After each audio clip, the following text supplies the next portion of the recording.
Hello, hello, hello, everyone. This is Dr. David Snyder checking in with you. I am super excited to be with you for Face Reading for Fun and Profit. This is the second part of a two-part webinar series where we're talking about the ins and outs of both modern and classical Chinese face reading. Before we get into today's content, which is some of it will be review from last some of it will be review from last week. Some of our last couple weeks ago. Stuff that I've never really talked about or very minimally talked about. So we're going to get a little bit of a best of both worlds, the old and the new, in tonight's webinar. But before we do have some administrative stuff that is important to go through so that you, as the participant, can get the most out of this training. So first and foremost, by a show of me, well, actually, we'll just do this way. How many of you is this your first time on a webinar with yours truly? And if it's your first, just type in the chat room, first time, your name, where you're checking in from. And if you don't mind sharing, what is it you most want to take away as a byproduct of tonight's training? What is it if you got one or two solid things that you could take out into the world and would really make your life better in some way?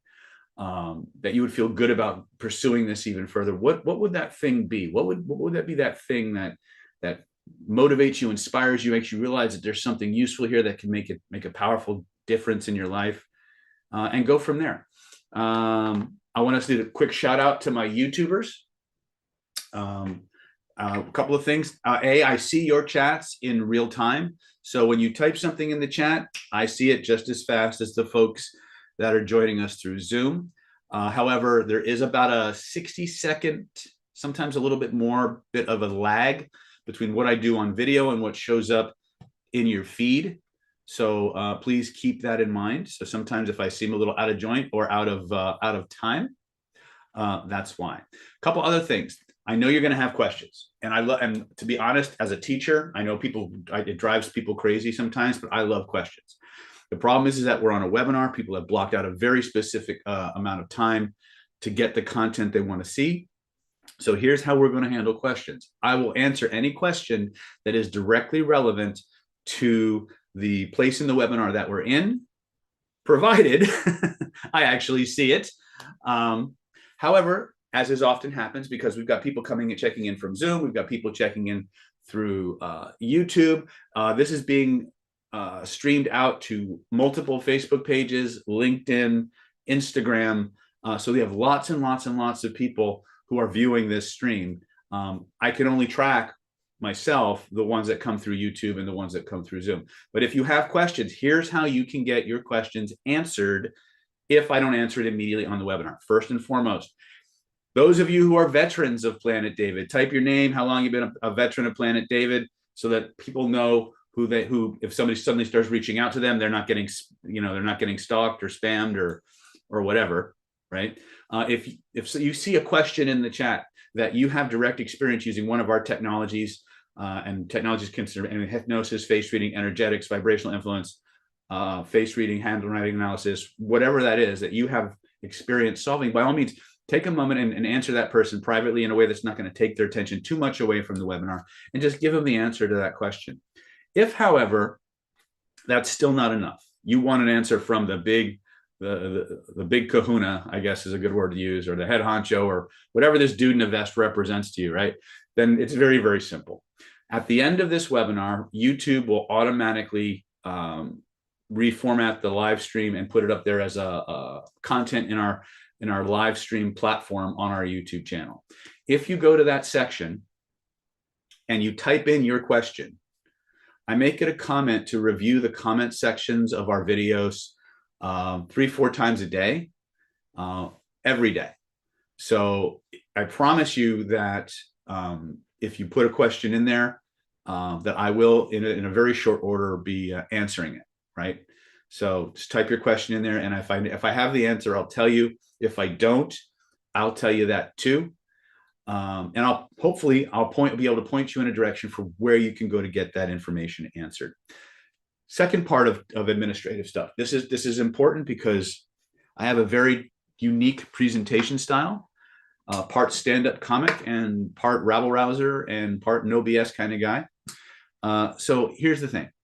If politically incorrect language, colorful metaphors, swearing, the word boobies offends you, this is probably not the best use of your next 90 to 360 minutes. Our webinars tend to go long. They're usually very, very heavy on content. And they're also very, very interactive. In other words, I love to, the more feedback and interaction you give me, when I ask for feedback, when I ask you for questions, the more participatory you are in tonight's training, the more powerfully your nervous system will become stimulated, and you will gain the knowledge and the skills and the abilities and the experiences that we want you to have to be able to go out into the world and apply this information. And while on the subject of applying this information, I just want to tell you right up front, there's really kind of no theory in what we're going to be sharing with you tonight. We focus on things that do not require you to believe in them for them to be effective. Our focus is always to give you the best, most powerful, most actionable content imaginable so that you can start applying this stuff right away and prove to yourself the value and the worth of what we offer.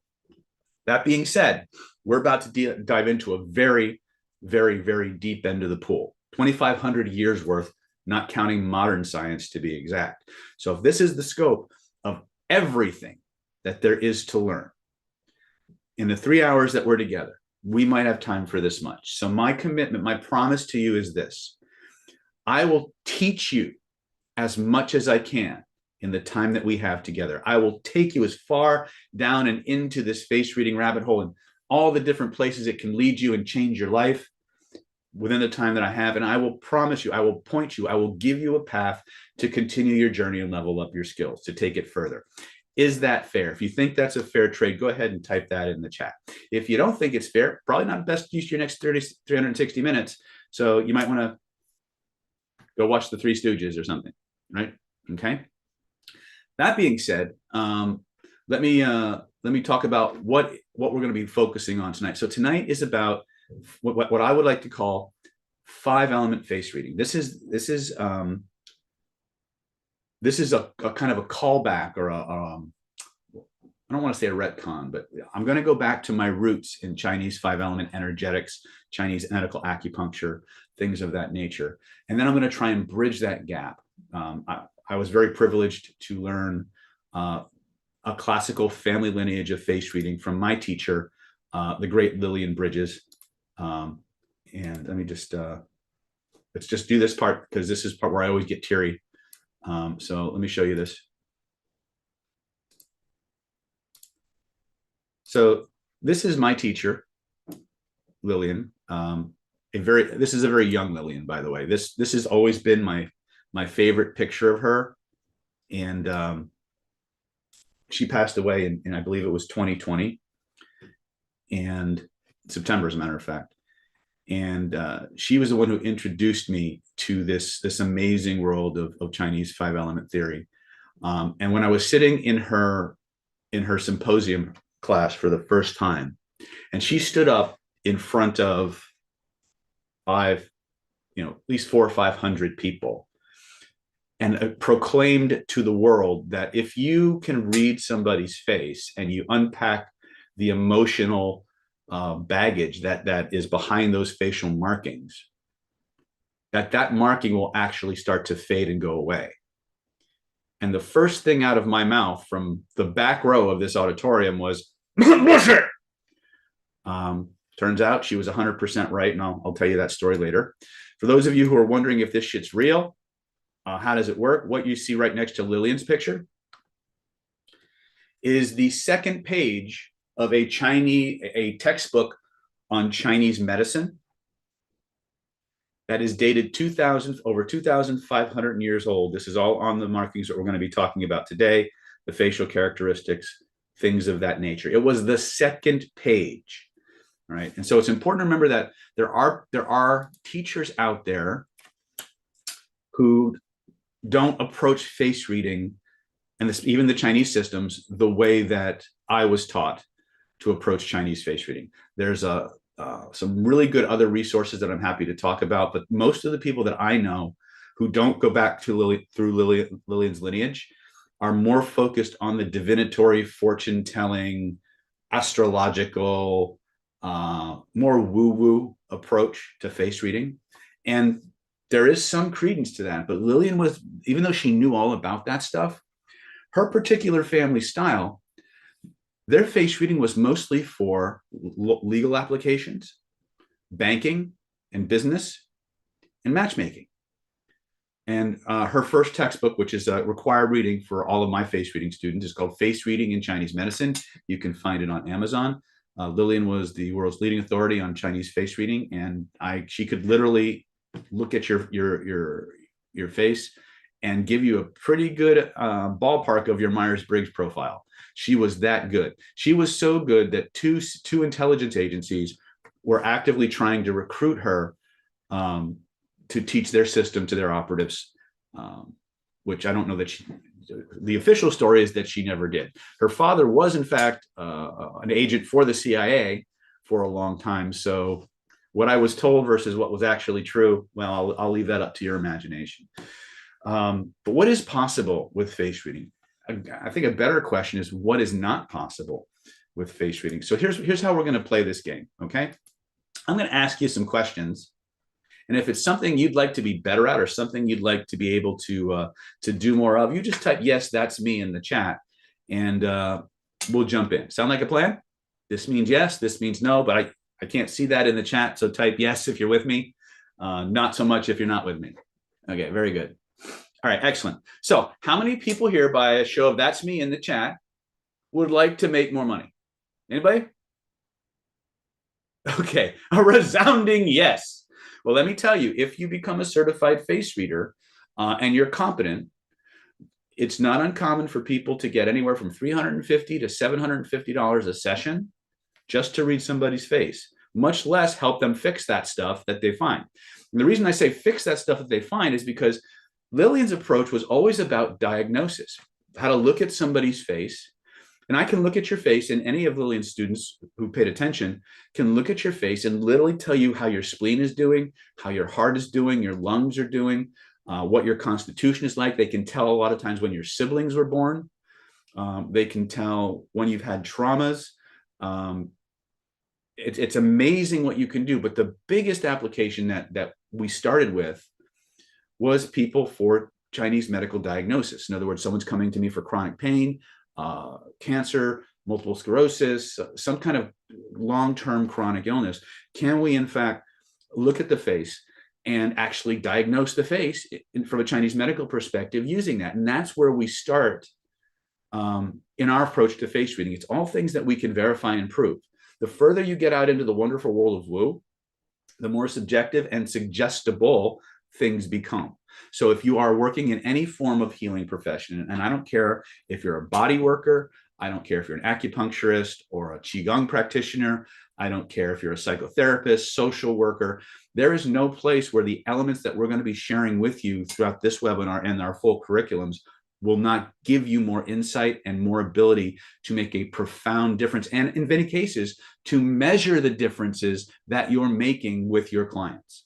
Okay. If you're someone who's more interested in social applications, if you want to be the most fascinating person at a party, there is nothing that will do it faster than being a face reader. Okay. If you're tired of dating the same person with a different face every time, those markings will become very, very obvious to you, and you can avoid the wrong people and find the right people. So there's a lot of different ways. Like I said, I was a big proponent for many years of graphoanalysis. I studied with Bart Baggett. I used it all the time, everywhere, and it was amazing. And I'm still a big fan of it. But when I learned face reading, it was a game changer because fewer and fewer people write anymore, but everybody still has a face, right? And even if you're wearing a mask, I can still tell an awful lot about you from above the mask to get a really good profile.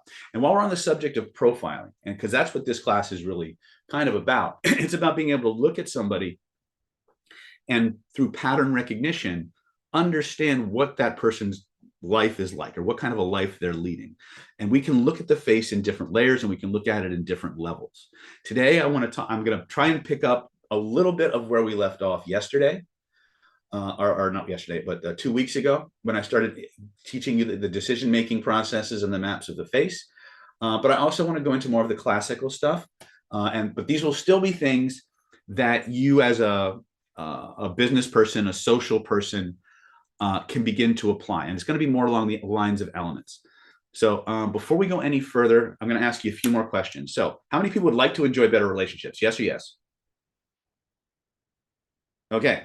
Stay on tonight's webinar till the end. Okay. How many of you would like to improve their mental state, their mental health, their mindset, their motivation, get rid of the crap that they don't even know they've got that's just driving your bus and pushing your buttons? Stay on for tonight's webinar because you're going to get a lot of insight into how to begin that process. How would you like to be able to protect yourself against the evil persuasion predators of the world, manipulators, con artists, charlatans, human traffickers, narcissists, sociopaths, domestic abusers, all that crap? All right, then you're going to want to stay on tonight. And like I talked about before, how many of you just want to be able to help others and heal people and help people reach their goals faster? Would that be something you're all interested in? Okay. So before I go on, is there anything I didn't mention that you would like to be able to do as a byproduct from tonight's training or byproduct from tonight's webinar? Type it in the chat. If there's something I missed, lose weight? Actually, yeah, we could probably do that. We can probably show you how to do that. Remove lines off people's faces. Okay. You're going to actually learn how to do that as a byproduct of the training. But we'll talk about it. Can we diagnose any disease? That's a great question, Carol. And the truth is that you can diagnose, but the way that diagnosis works is it's based on heal a dent in the forehead. Okay, we can talk about that. Be able to look at myself and read. Yes. In fact, I do that every morning. When I get up in the morning, I try to avoid the first 10 or 15 minutes because you're dehydrated or you're puffy and you're full of sleep. But after about 20, 30 minutes and your body starts to kind of balance itself out, then you can go and you can look at your face and you can diagnose your own system from a day-to-day basis. It's really, really interesting. Can you use the subconscious or use the subconscious to heal back pain? Oh, yeah. Yeah. In fact, back pain will often show up on the bridge of the nose. It's really cool. Like everything is interconnected.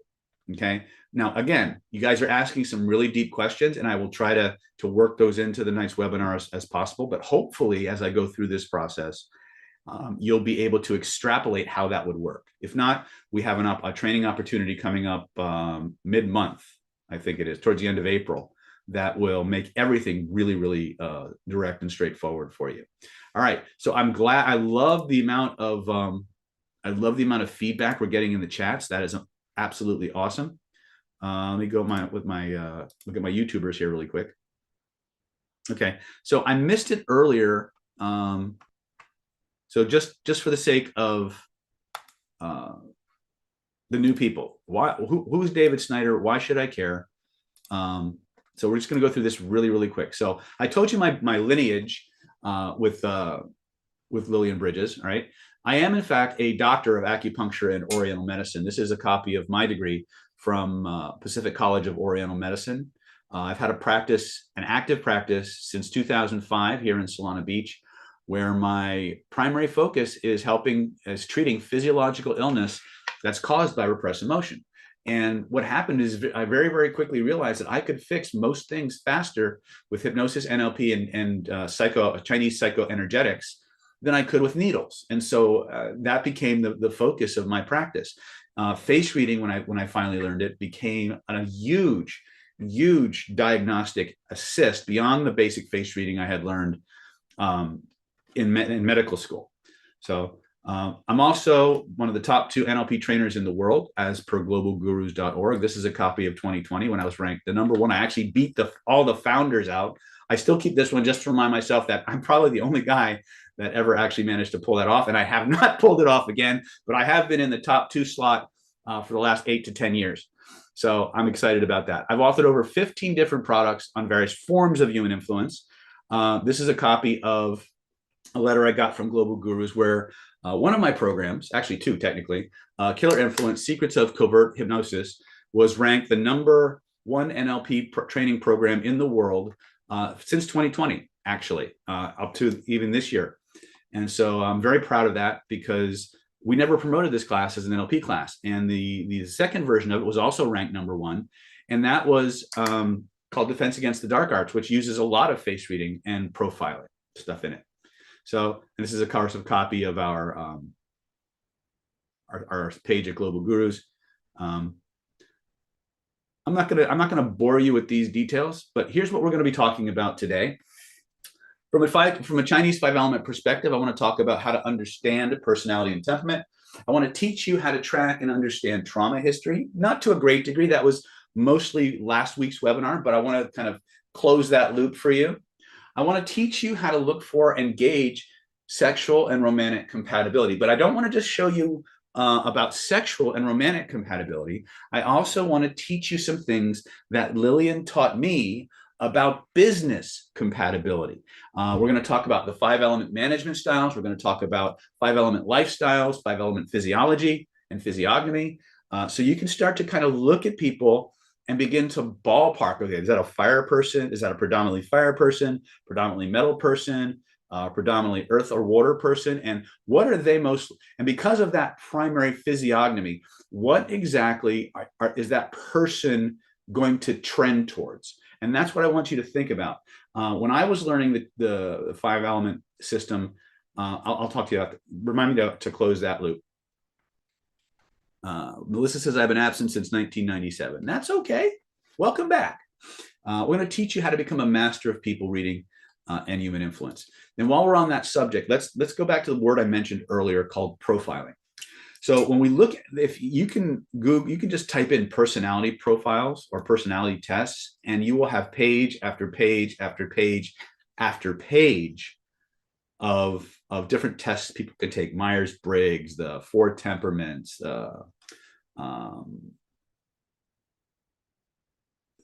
there's the Enneagram, and all these other different personality types.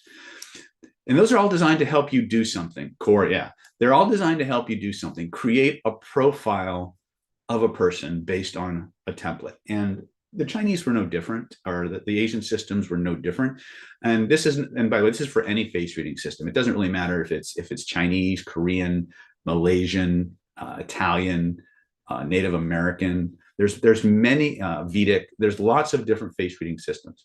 So one of the things I'm going to recommend, because I know that people who study with me don't just study with me, when you start to study other resources and other sources for your face reading, don't look for what's different. Look for where everyone agrees. Start there and use that to create your core lexicon, your core key, master key of behavioral traits. Because once again, we're going to be sorting by populations. We're going to be sorting by what's most common. From that, you can start to experiment with the things that are slightly different from system to system to system. So we're going to focus tonight for you on things that are pretty true no matter where you go. And you can take those to the bank, you can take those to the bedroom, you can take those wherever you want to go. And that's my goal. Okay, so I just wanted to kind of put that out there. But one of the things that people often ask, and I just want to put this out there so you guys have an understanding. When we talk about profiling, I divide profiling methodologies into 2 kinds of profiling. One is called active profiling, and the other is called passive profiling. So what does that actually mean? So if we look at, how many people here have ever heard of somebody by the name of Paul Ekman? Anybody? If you've heard of Paul Ekman, go ahead and type that in the chat. Perfect. Right? So Paul Ekman. Some of you may have heard of a guy by the name of Chase Hughes. Yes? Yes or yes, as they say, right? You may have heard of a guy named Joe Navarro, or Mark Bowden, or, I mean, you can name 100 different body language people out there, right? And they're all going to be what I call active profilers. What does that mean? Active profiling is the ability to monitor what a person's regular baseline is and calibrate when they deviate from what they normally do. So if you're looking at Dr. Ekman's work, he is going to talk about micro expressions. These are emotional processes you're running in the moment that manifest for a fraction of a second on the face. Chase is going to talk to you about things like general hemispheric tendency, or IHOME, or things of that nature. And I'm a high-ranking member in Chase's organization, so I have tremendous respect for the ABR community and everything else. But that is what we call active profiling. Joe Navarro, lie detection, that kind of stuff. What are they doing? They're creating a profile of that person, of what they're normally like, and then they're calibrating change. It's a very dynamic, active process, and there's a place for that. But what they don't have is they don't know who this person is. They don't have an idea of their gender without a lot of profiling. They don't have an ability to kind of get a snapshot of how this person lives their life, if that makes any kind of sense. So what we're going to be talking about from the Chinese face reading perspective are things they've been doing for years that have, with their face and sometimes with their body, types of experiences that they've had, categories of experiences that they've had, and how those markings, those patterns that they've gone through and either not managed or failed to manage well, have impacted and marked their face.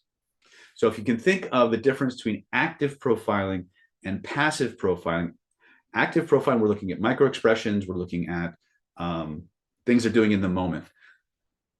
Chinese face reading is a combination of their constitution and lifestyle, but the consequence of a lifetime of micro expressions. So when we start to unpack a person's face, we can start to create generalizations that are most likely true based on these patterns. And everything that we learn in Planet David is all about pattern recognition. And when we talk about pattern recognition, that's everything. Once you understand how to see a person's patterns and hear a person's patterns, not only are you able to predict with a very high degree of accuracy what that behavior is going to manifest as, given the context and situation, you also now have the tools to interrupt and modify that pattern based on your understanding. So I know I'm getting a little lectury here, but I just want to I want to put that out there that they're not the same, but they're really useful together. They're really, really useful together. Does that make sense? Are you guys with me on this? Excellent. Okay, very good. So how many of you, by show of hands, really quick, were on the last webinar, the last face reading webinar? Just type in me if you were here. And if it's your first time, just type in first time.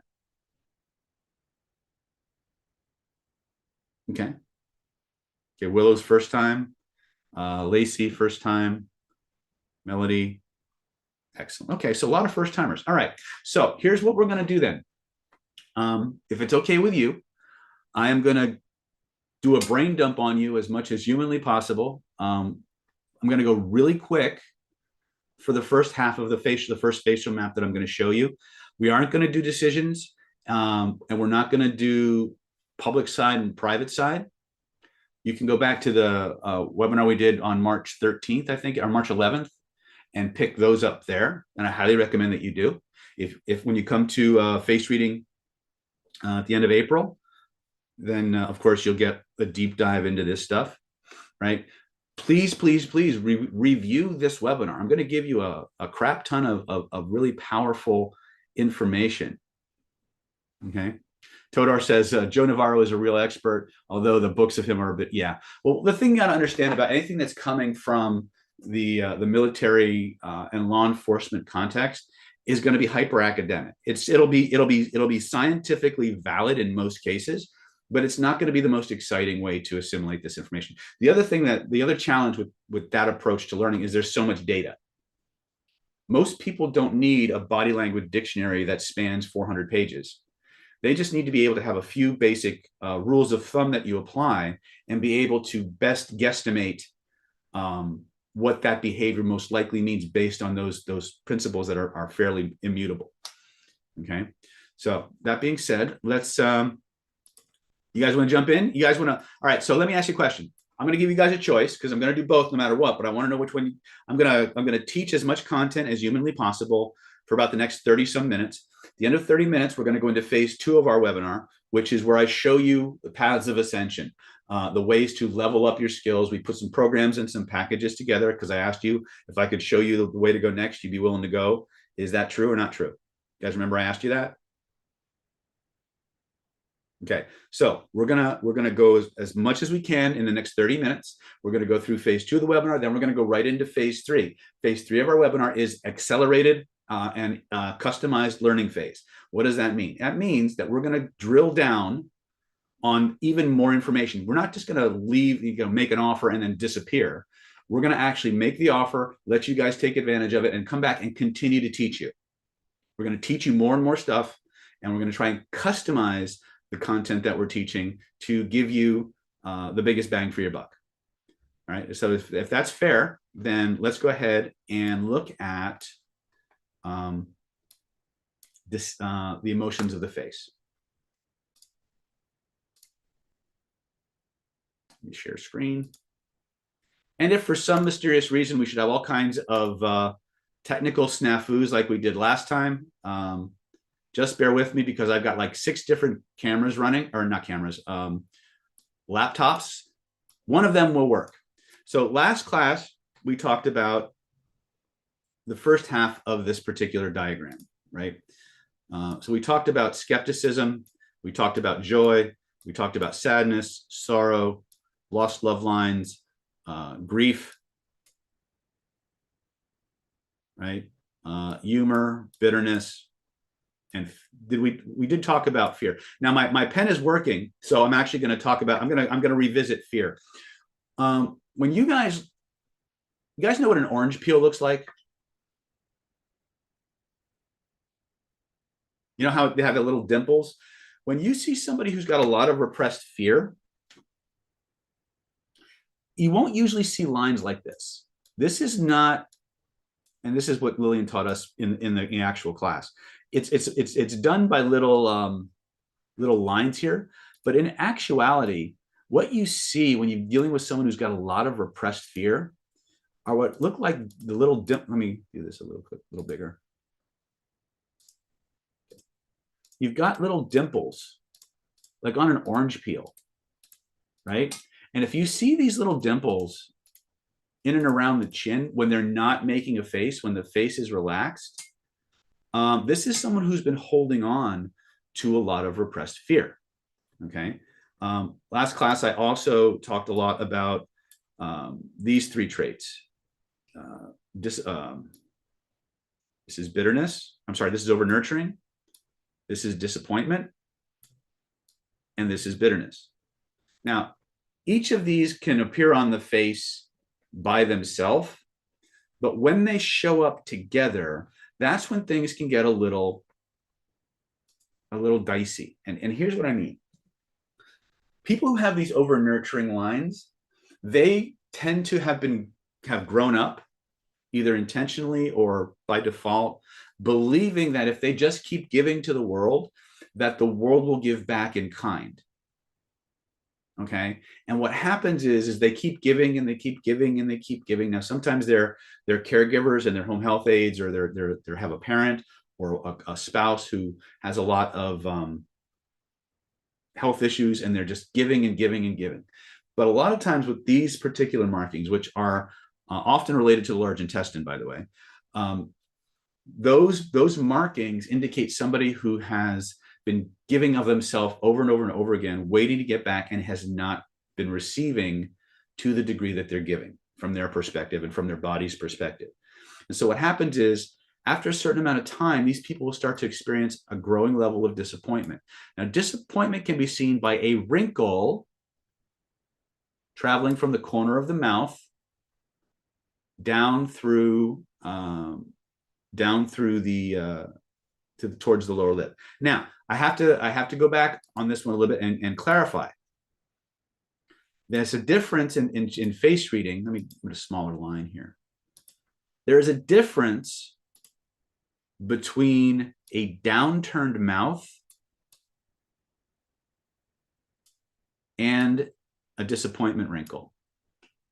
Oh, I'm sorry. You guys aren't seeing. I'm sorry. My bad. All right. Let me do this again. All right. So once again, let me erase and do this again.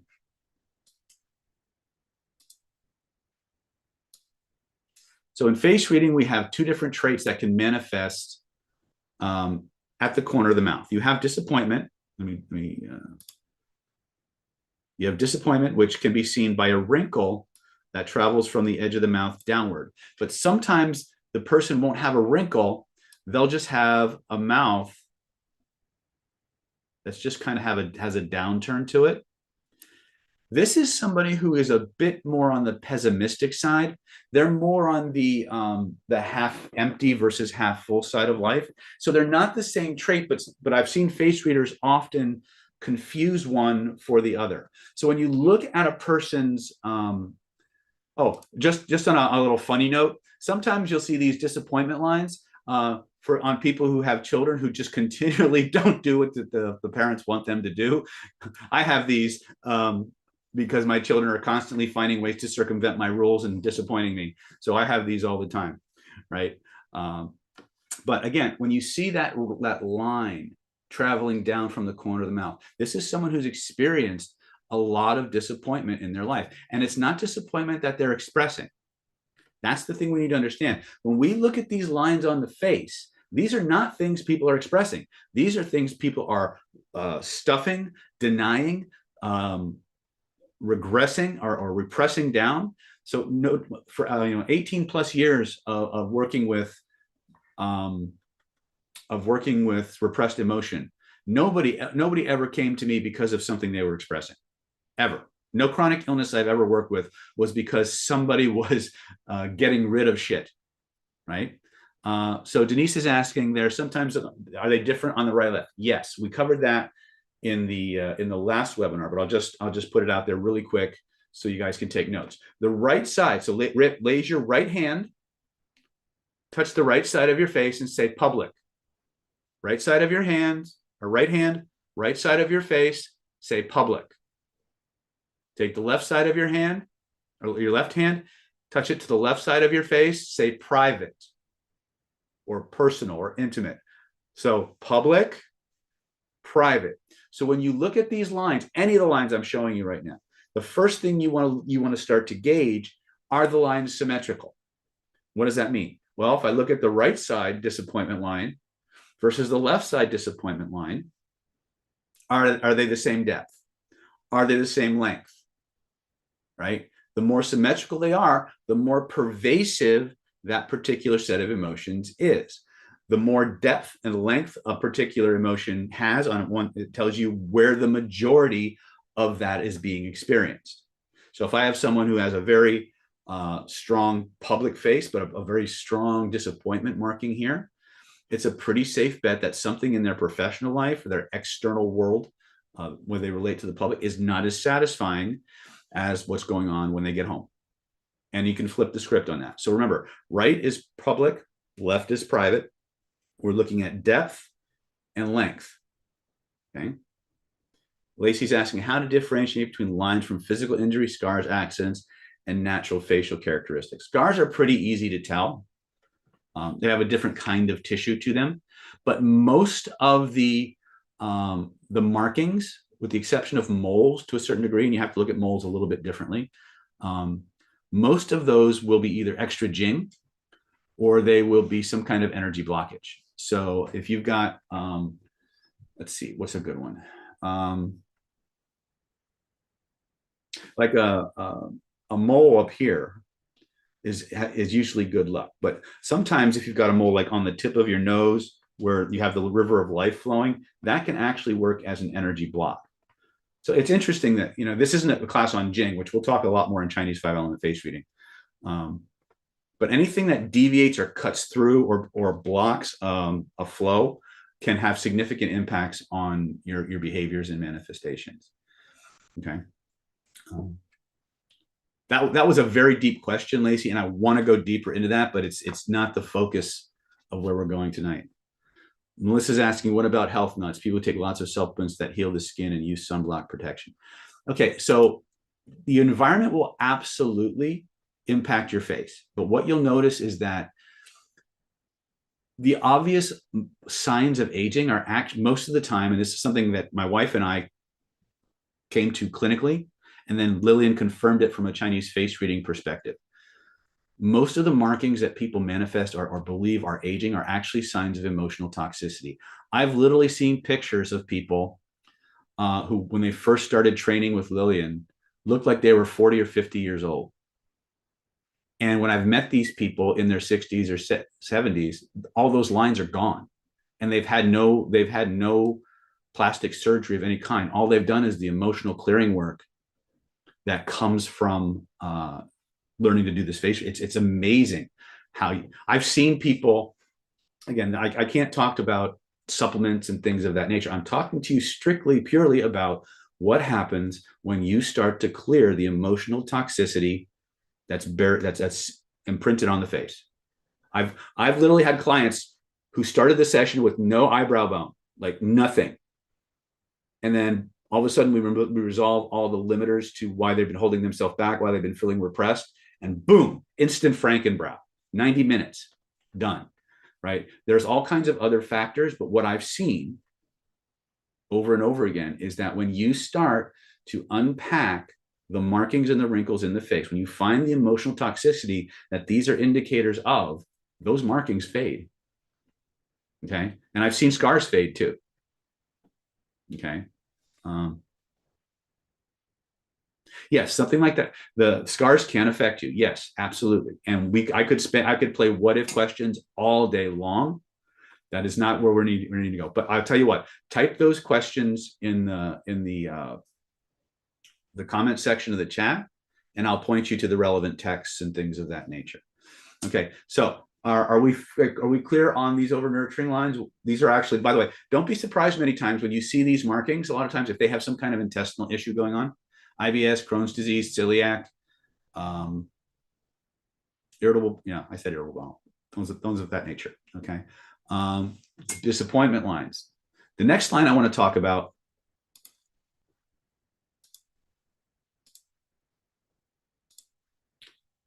are bitterness lines. And these are really important. People were asking about smoking. Most people turn to smoking as a way to resolve stress and feel comfortable. Why are they feeling uncomfortable? Usually because they're tired, they're stressed out, and they're very, very upset. And so what can happen is if you see disappointment, over nurturing, disappointment, and then these lines start to show up, we need to really, in my opinion, again, you will avoid taking this as any form of diagnosis or prediction of any kind. But when I see these three traits showing up together, to me, that's almost always a recipe for some kind of chronic terminal illness, usually cancer. Because what happens a lot of times is the over nurturing continues and continues, and it doesn't get better. And they see people just getting away with not giving back, and it builds up inside of them. The disappointment mounts, and that turns into bitterness. And then from bitterness, they actually tend to lapse into hopelessness. And so the body starts looking for a way out. And if the person can't find a way to resolve those feelings, which if they're marking like this, these are things they're not expressing. They're not being proactive to deal with the lifestyle situations and circumstances that are causing this. Okay. At some point, the body's going to start looking for an exit strategy. And usually that's when it'll manifest some kind of terminal or chronic illness. So when I see these markings, the over nurturing, the disappointment, and the bitterness, I'm like, we got to get this guy, we got to get this man or woman, we got to get them clean. We got to get them venting and purging. And when we do that right, those markings start to fade. But the problem is, as a therapist, is, there's only so much that we can do, because if they're going back to the same exact environment that caused these problems in the first place, you may be playing volleyball between the treatment room and the environment. So you got to watch out for that. Okay. You have to be careful of scope of practice, but that's actually one of the reasons why being a face reader can be helpful rather than being a doctor, because you can give people, sometimes people ask for advice, and you can tell them, look, this is the environment you're in. You need to marionette line. I think you mean marionette lines, energy healing esthetician. Marionette lines, as I always taught them, there's actually two versions. There's the ones that come down from the nose, and there's ones that come down to the chin. I'll talk about both of those. These are called, we'll get to those in a minute. You have to recommend that they find a way to change that environment, or give them the tools and the resources. If you're a hypnotist, this is really important. Give them the tools and resources they need to be able to express what they want and need safely, right? Remember, your job as a therapist is to build the client up and give them the tools, but they have to use them. And that's kind of the sad part sometimes, is you get somebody who they're just coming to get a house cleaning, but they're not willing to actually behaviorally change the things that are causing this. And so you're sometimes it's stalemating it at best, but the universe usually finds a way to shake things up. So has this been helpful? Has this been useful? This means yes, this means no. Cool. Okay. All right, let's go back to our facial map, because again, I want to get through this as much as I can so I can start on the elemental work as soon as we get back from part 2. All right. So let me go to my draw, clear these out. And for those of you who want this map, I do not own the rights to this map. This is actually, if I'm not mistaken, from Lillian's book, Face Reading in Chinese Medicine. So I highly recommend that you grab a copy of that book if you want to continue at least studying face reading with me, because that is a required text on top of all of our manuals. Okay, so we've got fear.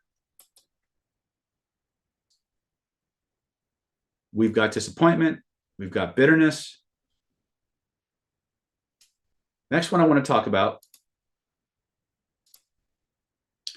is purpose. And this was the one, one of our YouTubers, I think they meant to say marionette lines, but but what she meant was marionette lines. Now there are two lines, or two sets of lines, that we learn about. One is on the map here, the other's not. So this one, when you see lines that extend from the side of the nose, the ala nasi, as they call it, and extend down, these are called purpose lines. And of the face lines that we want, this is one of the ones that's the most desirable, right? This line shows somebody who is living their dream. They're living their mission. They're moving, their life is moving in a direction that is in harmony with what we call your golden path. Okay, so these are lines that are actually very, very auspicious. And the Chinese will often say that if you hit your 50s and you don't have these lines, you're missing the boat. Something's up. You're off track. You're off course. You need to change that. Now, what will happen sometimes is these lines will get super long, almost like a Fu Manchu kind of a mustache, right? But sometimes a different kind of line will manifest. And that line looks like this. It'll be here, and it'll kind of circle the chin.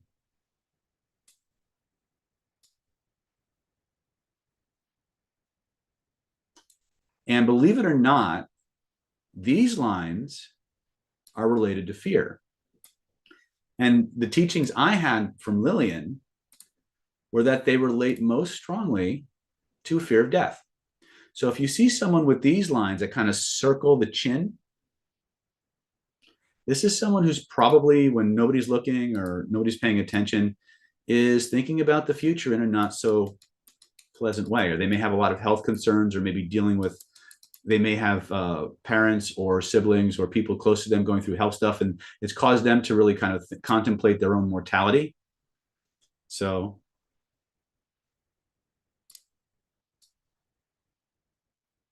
yeah, so let's be very, let's make a very clear distinction. This means you're on track. This means you're afraid you're running out of time for whatever reason. Okay. We good with that? As we would say down south, are we good with that? Okay, excellent. Okay, the next line I want to talk about is an interesting line. I'm actually going to change pictures for this really quickly. We're going to talk about auditory intuition, blood pressure irregularities, pain lines, but the first two are going to be important. So one of the things that, if you looked at that picture,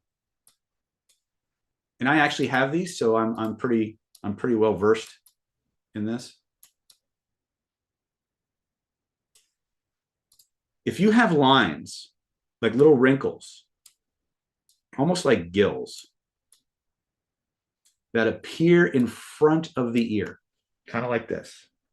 Sometimes they're a little bit higher, but usually they're just right in this zone right here. This is what we call auditory intuition lines. And what's interesting about auditory intuition is this particular marking starts out as a sign of trauma. Okay, people who have this marking, when they were growing up, they were growing up in a household that wasn't always safe, and they had to pay particular attention to what people were saying, but not just what they were saying, how they were saying it. It was a verbally, linguistically dangerous environment. And so people began to be able to they started to listen to the tone, the timbre, things like that. And they could tell just by how a person said hello, good mood, bad mood, super anal retentive, not anal retentive, easygoing, you name it, right? And one of the reasons that they developed this was because they had to know how to be able to communicate based on what they interpreted from people's voice tones. And so and Lillian would talk about, Lillian was married many times, which is kind of interesting. But she said she could tell just what kind of day she was going to have by the way her husband closed the car door when he got home from work every day. Right. I know in a nanosecond what my day is going to be like the moment my wife says good morning or calls me on the phone, because I have these lines. If you read my bio and I talk about early times when I grew up, I spent a lot of time being manipulated, lied to, bullied. I never felt safe growing up, ever. And I developed these lines in spades. Now, what's cool about that is that what often starts as a protection device early in life becomes a superpower later on. These people have amazing bullshit detectors. They can tell very, very consistently who's full of shit and who isn't. So these people make good lawyers, good therapists, mediators. They might even make good spies if you think about it like that, right? So this is a really interesting line. Now, remember that everything that we're talking about in Chinese medicine has an energetic aspect to it. It has an emotional aspect to it, a behavioral aspect, but it also has a physiological aspect to it. And that's where this gets really, really interesting. Okay, for me, it was important for me anyway. This may be important for some of you. When you have someone with these markings rest on an acupuncture meridian known as the triple warmer meridian. Now, the triple warmer meridian, part of its job is water metabolism. Okay. And so many times people who develop these lines have a tendency towards dehydration. If they're aware of that, they're always drinking. Right. Now, that's generally not the problem. The problem is if you drink a lot, you pee a lot. You follow me? You drink a lot, you pee a lot. It's kind of how it works, right? And so what happens is, because they keep drinking and drinking and drinking, they almost always forget to replenish their minerals, their electrolytes. And when you start to run low on electrolytes, then you get all kinds of weird things like, rapid heartbeat, tachycardia. And people often confuse that rapid heartbeat with anxiety or panic attacks. So if you have these markings and you've noticed from time to time, you suddenly get this rapid heartbeat out of nowhere. First of all, always see a doctor. And I'm not diagnosing you in anything, but take some electrolytes and see, specifically magnesium and potassium and things of that nature, for a few weeks, and notice if the frequency of those rapid heartbeats diminishes and goes away. Because I've noticed when I'm low on electrolytes for any long period of time, it starts to come back, and it reminds me to hydrate properly.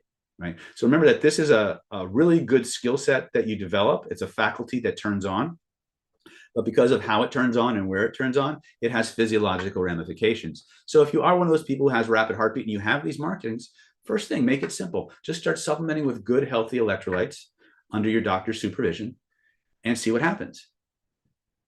Okay. The next one I want to talk about is also on the ears.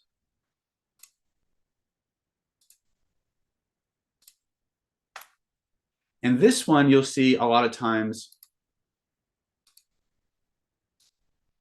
has little wrinkles. And I have these too, by the way. So I'm kind of throwing myself under the bus. So you'll see sometimes little tiny wrinkles right in the lobe of the ear. And by the way, this particular cue is also found in Western medicine. I think they call it the cardiac notch or something like that. But this, when you see these little wrinkles in the tips of the ear, you're looking at somebody who is prone to blood pressure issues. Blood pressure, and specifically blood pressure irregularities. So sometimes it's too high, sometimes it's too low. Lots of variability. So you think of it more like, instead of having high blood pressure, just very erratic blood pressure. Now, what's interesting behaviorally about this particular trait, when you see it, is these people have an exaggerated response to shock. An exaggerated response to shock. So what do I mean by that? All right. So how many people here have ever been like walking out of a door, walking down a hallway, and somebody just comes out of nowhere and scares the living snot out of you? Anybody ever had that experience? Okay. So let's say you're walking down the hallway, someone comes out, and the normal average human shock response is about a 6 or 7. Right? Someone with these kind of markings, it might jump to a 9 or 10. They might be on the verge of passing out for a split second because of the exaggeration of it. Okay. So these people have if somebody insults them or cuts them off in traffic, they're going to tend to take it a little harder than somebody who doesn't have these markings. Okay. So if you're like me and you have these markings, spend a lot more time meditating and cleaning up your crap, so and learn how to train yourself through state control to become less and less reactant to external stimuli.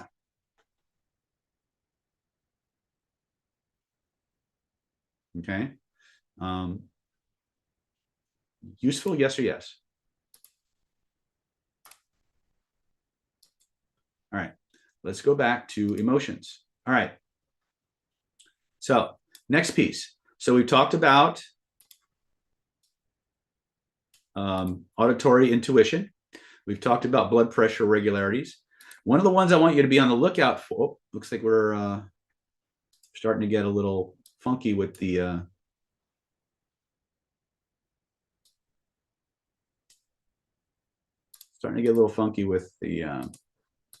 okay, there we go. When you see lines that start from the outer canthus, the corner of the eye is known as the canthi. So you have an inner canthi or canthus, and you have an outer canthus. When you have a line that runs diagonally from the outer canthus of the eye moving towards the bridge of the nose, this is a pain line.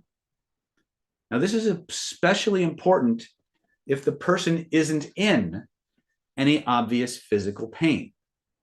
If they're not in any obvious physical pain and they're manifesting these lines, then chances are they have a lot of internal, sometimes usually emotional pain that they're actively suppressing. They've suppressed it, they've locked it down in some way, and it's got to come out. What you'll see sometimes, and this goes back to some of the things I taught last class. Remember that we talked about lost love lines, right? Lost love lines start at the inner canthus here, and they track down through the lung area of the face. Sometimes they'll come across and then come down. If these lines are meeting, then this is somebody this is probably a good indication of something that was an activity or a relationship that they lost, and they're still feeling the pain of it. They're feeling the agony of it. So let's make a clarification. When you see a line, again, this is David extrapolating. You probably won't find this in any of Lillian's books, but this is somebody who's grieving. You understand the difference? This person is mourning. This person's suffering. This person is still feeling the loss. They're still feeling the actual pain that went with that. Might have been rejection, might have been shame, might have been embarrassment, might have been the memory of a physical assault, right? I don't see these as often outside of people suffering with current physical pain. So when you see these lines, I always ask, you have any kind of injury that you're working with or working through right now? Right. And a lot of times they'll say no, or sorry, or say yes. The next line I want to look at is, I just talked about lost love lines here. And I just talked about there's sadness lines here. The corner of the eye, you have lines that go up, and these are joy lines. And they're only designated as joy lines until they reach the eyebrow. When they go past the eyebrow, you are now going into what we call pathological joy. Pathological joy is often referred to in Western terms as mania or hyperactivity. Okay. In fact, we're going to probably talk, and this is related to an imbalance in the fire element. So either they've got too much fire or not enough coolant. In other words, it's an imbalance between fire and water in the body, where there's not enough water to keep the fire under control, and they go manic or hyper or depressive, versus somebody who's got just way too much fire for the system, and they're just going to be super, super creative, erratic. A lot of times they're very megalomaniacal. But anytime you see a line that's traveling up past that eyebrow, you're not just dealing with someone who's going to be the life of the party. They're going to probably be extremely sensation seeking. They're going to be, in many cases, confrontational. They're basically dopamine junkies. And so they're looking for anything that's going to give them a rush, right? These people will stay up for days and weeks at a time, be up at 3 a.m. on Twitter, giving comments about people and stuff like that. So there are some very good examples out there of people who exhibit this kind of behavior. The next line we're going to talk about is a transformation line. And this is one of the really interesting lines. I see this on a fairly regular basis from time to time. And this is a line that travels from the, it could be anywhere on the forehead, but most of the time it's in this area, right around the third eye level. And these often manifest as diagonal lines that come up and out. And you see this line in a lot of people who are high-level meditators, who lead a very deeply spiritual life or have had some kind of spiritual revelation in their life. These are people who've gone through some kind of long, deep, dark night of the soul. And as a byproduct of that, when they came out on the other side, they had some kind of a revelation or an epiphany that changed them on a spiritual level permanently. And when those when those revelations manifest, they will often manifest as these almost diagonal, almost like the rays of the sun when it's rising, right? Now, on super high level meditators, super high spiritual people, you'll see a slightly different marking.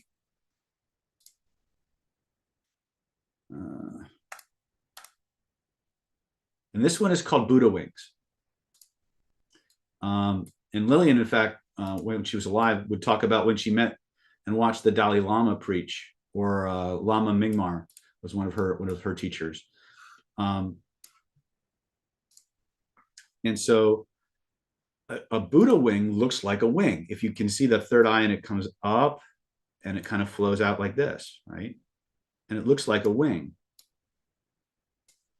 She said she once saw the Dalai Lama before he went on stage, watched him while he was on stage, and then watched him after. And he said before the Dalai Lama went on, he had transformation lines, but he didn't have very pronounced Buddha wings. But when he started to preach and he started to teach and he started to channel his Buddha nature into the room, these lines just started to show up on his third eye, right? And then when he stopped teaching and he went back to just being the head of the Tibetan system or whatever it was, these kind of faded a bit. So I have seen these from time to time. I have seen all kinds of very weird markings on people's faces. Some I could explain, others not so much. So I'm always searching, I'm always learning. Denise says those lines show a flirty person too. I've never seen those lines on a flirty person. What I have seen a lot on flirty people are raised eyebrows. They're not the same. Okay, so for example, I don't know if you guys can see me here. One of the things you'll learn in profiling class, Defense Against the Dark Arts, Killer Influence, is something called the positive eye contact body language cluster, and it's positive eye contact, measurable eyebrow flash, and Duchenne wrinkles by the temples. That's how you know someone generally wants to see you and is projecting safety. So a lot of flirtatious people will do a lot of this. They'll have a lot of eyebrow movement, right? But that's not a Buddha wing. A Buddha wing is actually a wrinkle that manifests. So I haven't seen the Buddha wing markings show up in a lot of flirty people, unless they're very flirty spiritual people. You know, if they're flirting with God or something, I don't know. But so I would have to say I'm not sure I can support that particular statement, Denise. But you know, send me pictures and I'll take a look. Let's see. So are we good so far? Just useful? No, Willow's good. Barbara's good. Edie's good. Okay. Okay. Useful AF. Love that. I love people who drop the bombs, baby. Yeah. All right. Let's finish this up so we can get to part 2. So we can go through that and get to part 3. All righty. All right. So the next set of lines that I want to share with you, these are not symmetrical. Everything I've shown you, let me move some of these windows over. Everything I've shown you so far can happen on any side of the face. I can have joy lines here. I can also have joy lines here.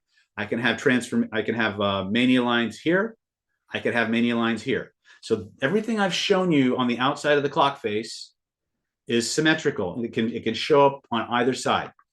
The next ones that we're going to look at primarily, well, they only manifest down what we call the river of life. The river of life is this central channel that passes pretty much straight down the face. And you could say it goes as wide as the bridge of the nose. We call this your river of life. You'll learn more about this in Chi class coming up in April. So the first markings we want to look at, and these are really important because I see them a lot. When you see somebody who has a double line, a double set of wrinkles in here, okay, this is someone currently experiencing or habitually experiencing irritation, annoyance, or impatience, okay? Or simply D, all of the above. These people just want you to get to the freaking point most of the time. They're always in a rush. They're not, on first glance at least, they're not going to be someone who's going to seem to want to sit still and let you tell a long story. But if you tell a good story, you can suck them in anyway. So for those of you who are influence trainees, don't let that stop you. As long as the things are relevant to them, they will absolutely pay attention. But these people do want you to get to the point relatively quick. They tend to be stepping on the gas when the light's turning yellow, those kinds of things. Okay. Now, what you'll see sometimes in some people is you'll see 3 lines. And these are people who've actually learned to manage their impatience. These people actually figured out how to actually not let it run their lives. Okay. Now, one of the big ones you got to watch out for, we got to make this a little bit bigger, is a single line. Now, this single line can be very thin, or it can be very thick. I've seen them all. But when you see this line, I promise you, this is somebody who's got some serious anger issues towards a sibling, well, actually towards a father, or a father towards a son. And this particular trait often manifests as self-sabotage,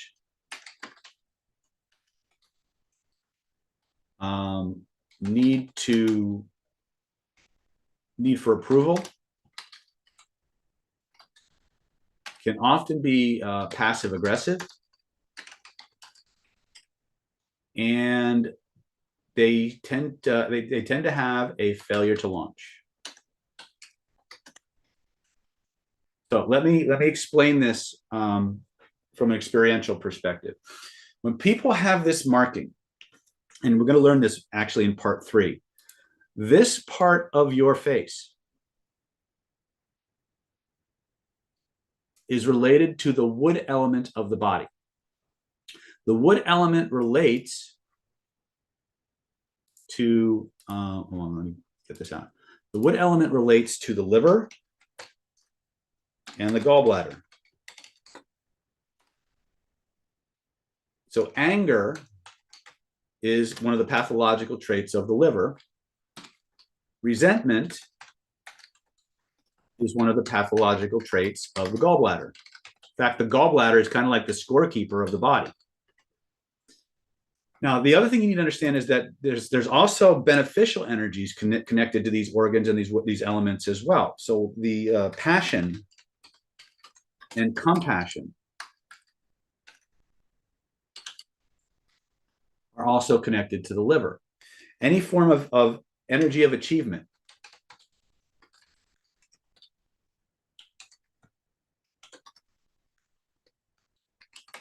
achievement and boundaries, is affiliated with the wood element. When you see a line on somebody, and I don't care if it's a big thick line like you see here, or if it's a super tiny needle line like that, when you see these lines, what you're seeing is somebody who at some point early in their life, they expressed their anger and just let it out.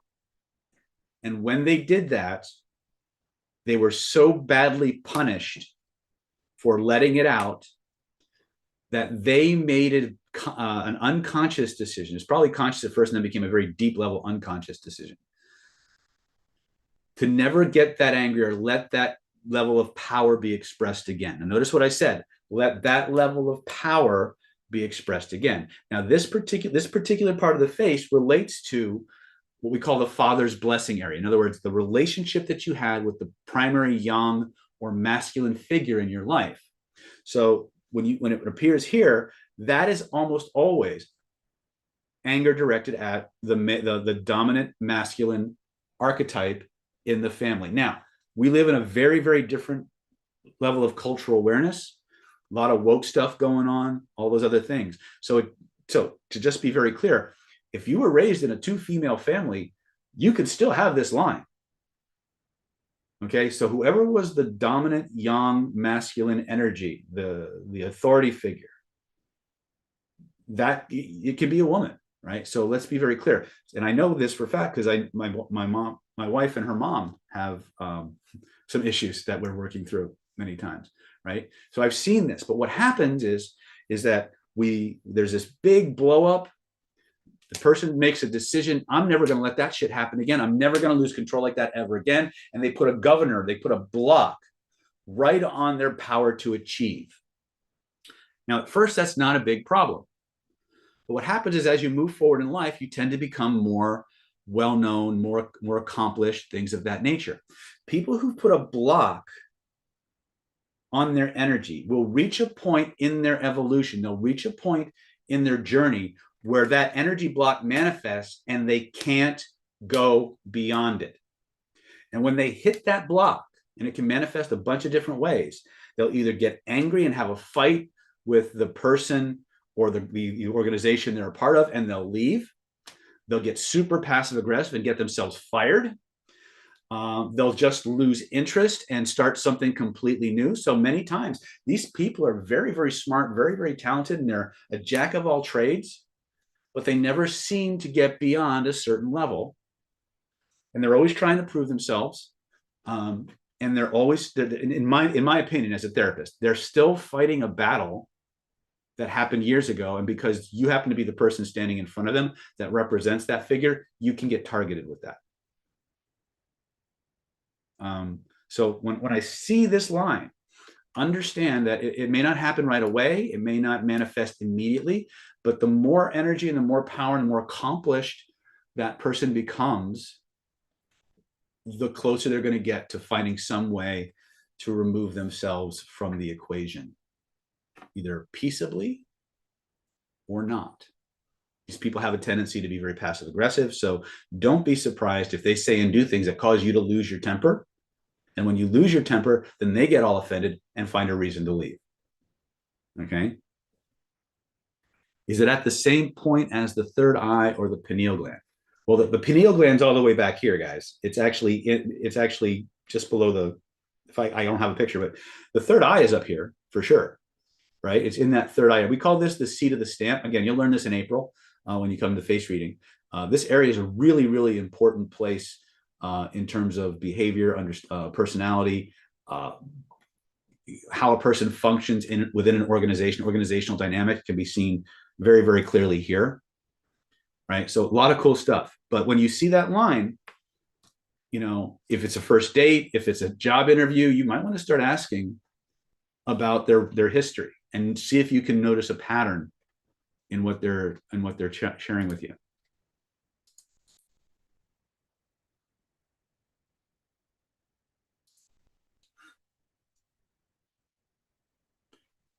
Brad is asking, I missed, does the space between a pair of those lines mean something special? My teacher never really talked about the spacing between the two lines. And I've seen them take all configurations. I will tell you one thing though. This is not necessarily about impatience, but this is actually something that for the therapists out there, you life coaches, this is something that you may want to pay attention to. Sometimes you'll see a line that looks like it's one of these lines, but instead of just stopping here or here, it'll creep down into and contour the orbital bone. Let me make this a little bit bigger.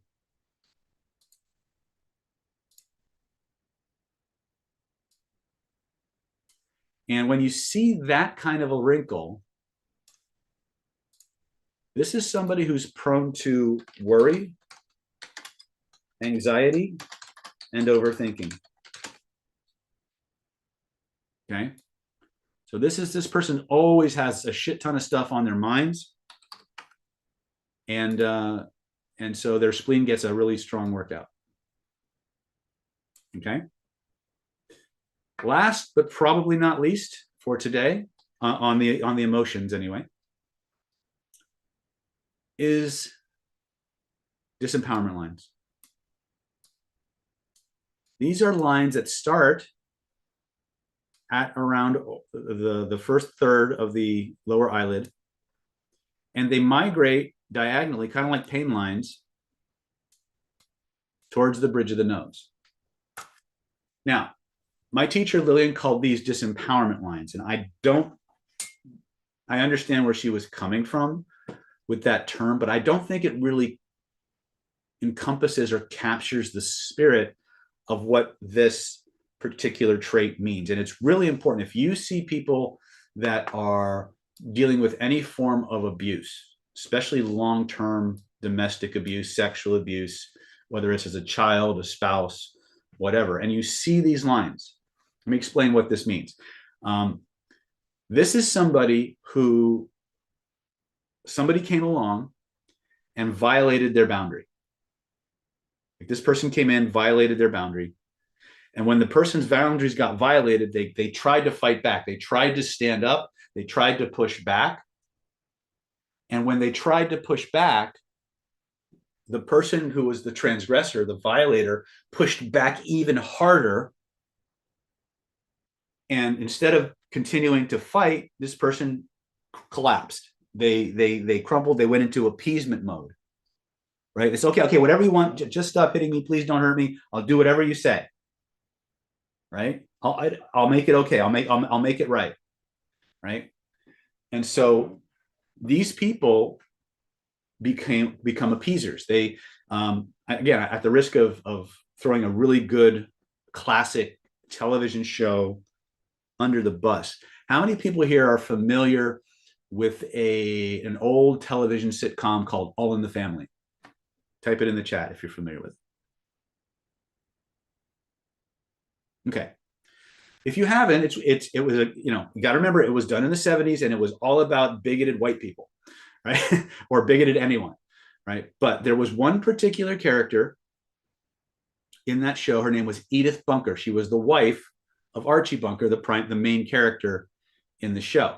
And every time Archie was pissed, you would hear Edith from across the house. It's okay, Archie. I'll make it better. It's going to be fine. Just calm down. I'll help. I'll make it better. Right? That's appeasement. That's appeasement in a caricature. Okay. Now, one of the things you as a therapist, a self-defense instructor, have to understand, I shouldn't even say that. We talk more about this particular aspect in Defense Against the Dark Arts. But if you see someone with these markings, what can we extrapolate about them? What do we know about them? Just type it in the chat.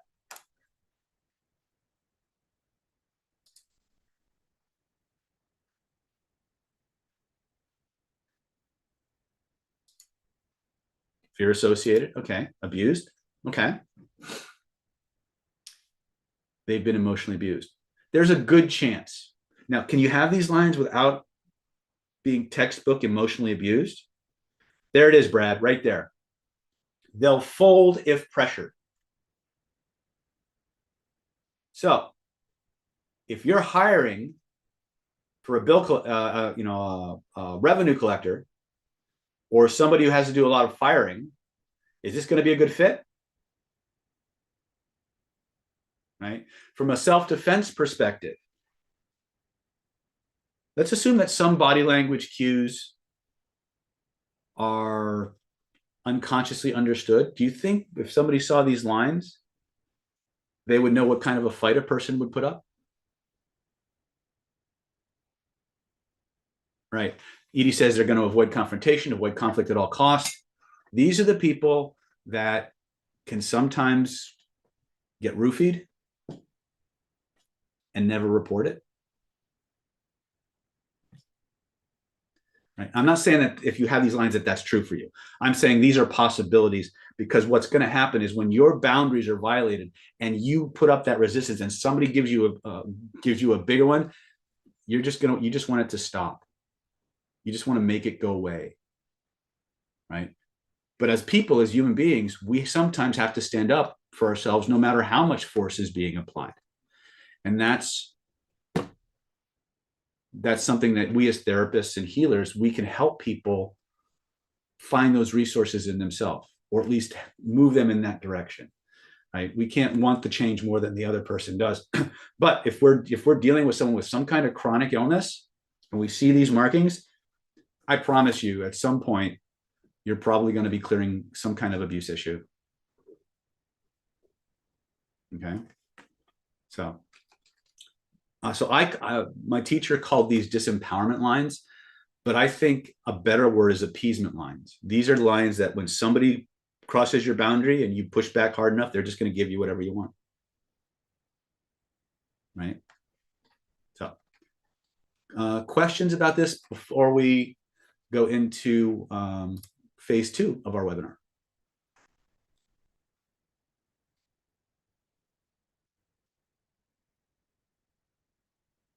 Okay. What do spots and zits on the hairline behind the ears, on the ears and behind the ears indicate? Usually that's what we call internal dampness. Depending on the color, it can be damp heat or cold dampness, stuff like that. We'll talk a little bit about colors in part 3.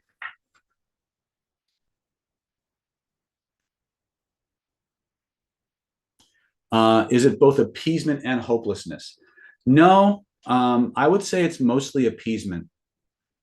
Hopelessness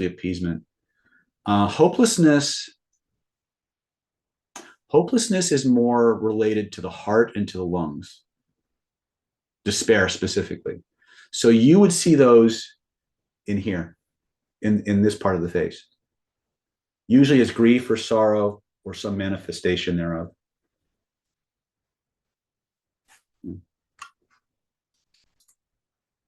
No problem. All right. So I want you to stop for a moment. We're going to go into phase 2 of the webinar. But before we do, I want you to stop for a moment and think about what do you want to be able to do as a byproduct from tonight's training? Right? What is it you want to be able to do? I'm moving you. I wanted to, for the sake of being comprehensive and complete, I wanted to finish the emotional map on phase 3. We're going to come back and start looking at the elemental side of things, right? And then I'll customize it and we'll go from there. But go ahead and type in the chat the things you want to be able to do as a byproduct of tonight's training. And let's go ahead and jump into phase 2. Entertain. Oh, you're going to be super entertaining, Richard. And with your permission, I'd like to go ahead and share some stuff with you. First and foremost, I'd like you to introduce you to our Face Reading for Fun and Profit home study course. This is how to read anyone instantly. And this is primarily a reorganization of the original face reading system that I was taught. It's organized so that you don't need to know anything about Chinese energetics, 5 elements, or Oriental medicine in any way, shape, or form to use it. And if you follow the training, you'll be able to profile a person's complete face from the top of the hairline to the chin line in as little as 90 seconds. And it just gets deeper from there. So this particular course is really all about helping you take your life to the next level, either through understanding yourself, having the ability to read people instantly, to learn how to predict their behaviors, and help more people help themselves, right? This, to me, I think, the face reading system, more people need to know it, more people need to be doing it, because it's such a force multiplier to every form of therapy, coaching, negotiation, mentoring, matchmaking, any place where people need to be compatible, any place where the prediction of behaviors and attitudes that people are most likely to engage in. This is like, it's like having cheat codes in an ethical and honest way. If you want to be the most popular person and sometimes the most feared person in your social circle, this is probably a really good skill set for you to embody. So you'll wind up helping more people, feeling more confident, powerful, and you ultimately find that the game of life gets a lot easier for you because you know what's coming. You can see how people are going to behave. It's literally written on their face. And as a byproduct of this, you're going to become more charming, charismatic, and irresistible than you ever thought possible. If you're a hypnotist and you know how to do this level of suggestibility that you will enjoy with clients is off the charts. If you're a neurolinguistic programmer or some kind of counselor and you want higher levels of compliance, higher levels of openness, connection, trust, expectation, this is the program that this will lever all those slides.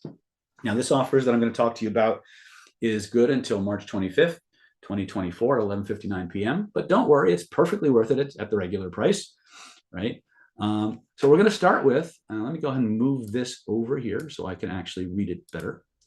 It's going to start with the Secrets of Face Reading Home Study course. This is a powerful, proven, real-world face reading skill system and psychological intervention process that allows you to read personality, temperament, trauma, and it's awesome. It's going to teach you to assess temperaments and personalities, thinking and decision-making styles, unlock emotional traumas, their management styles. We're going to talk a little bit about some of that stuff in part 3 of the webinar.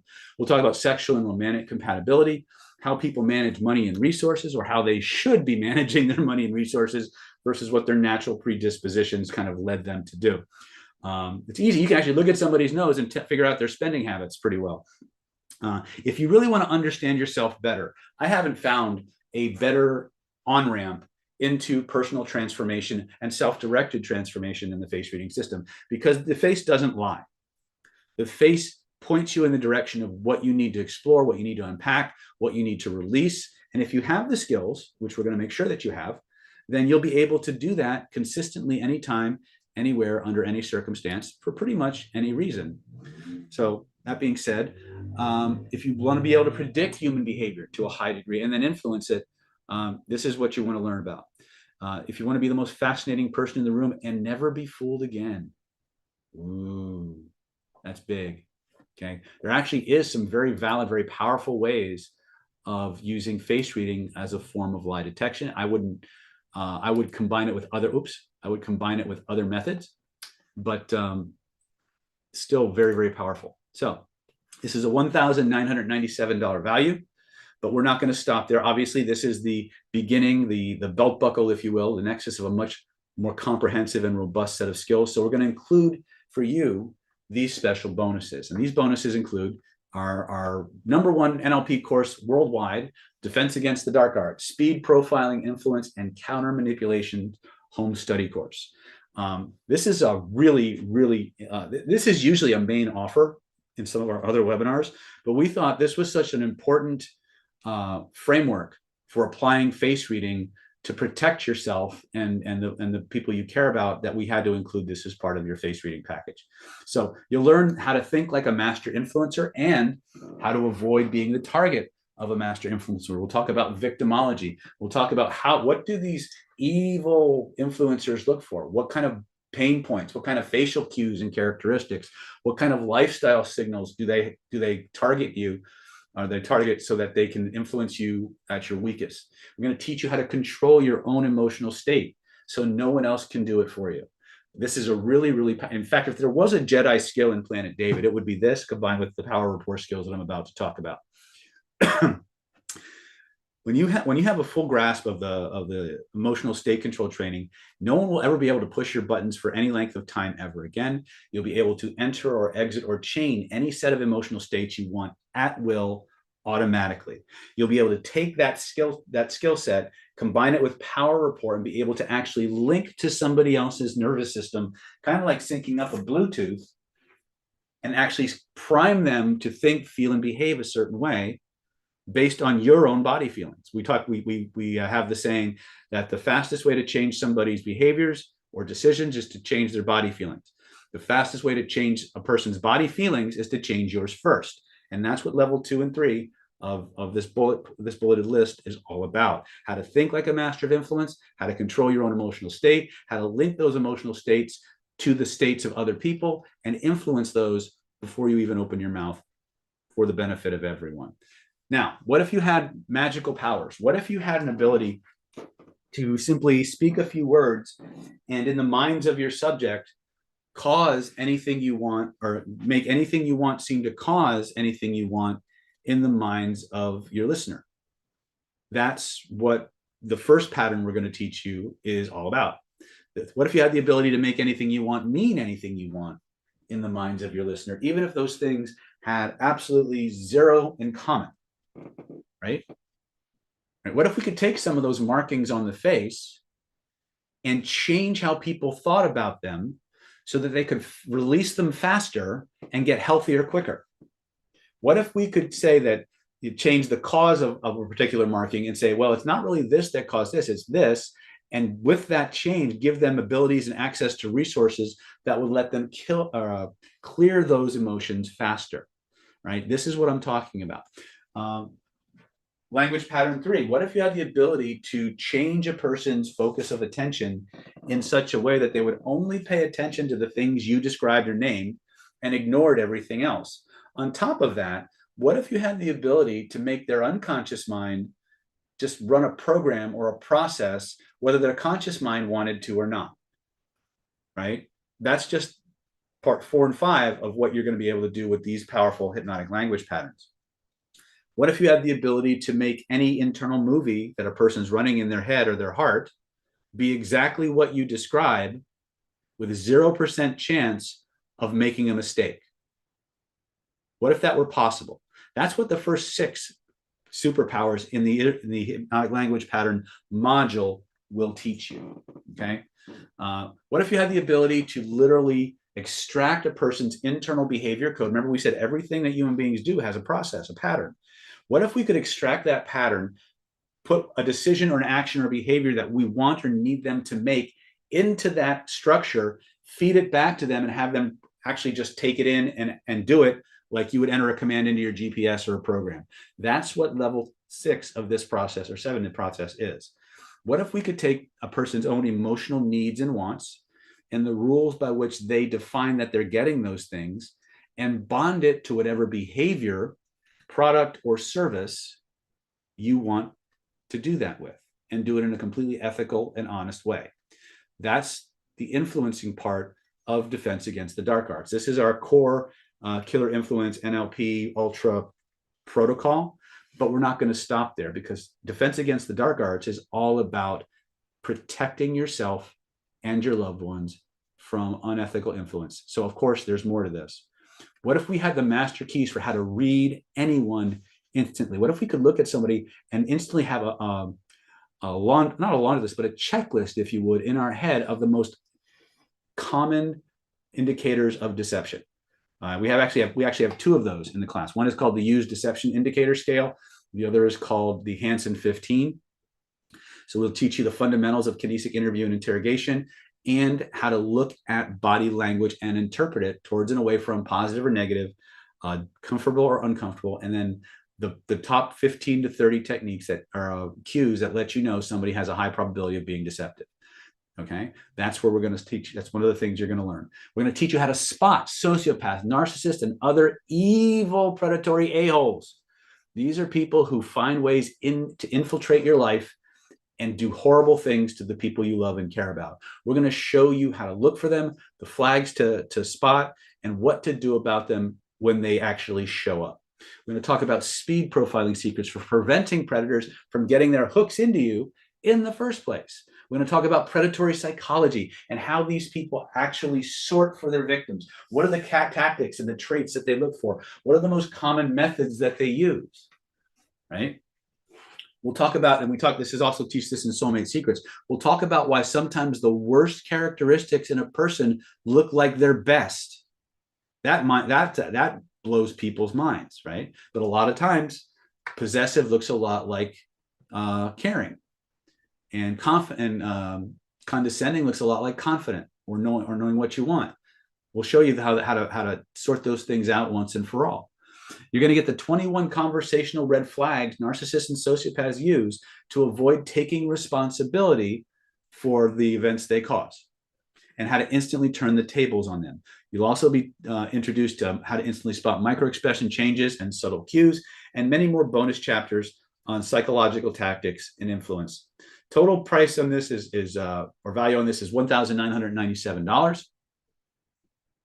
We're going to, the total combined value between face reading for fun and profit level 1 and defense against the dark arts is $3,994. But as you can probably guess, we're not done yet.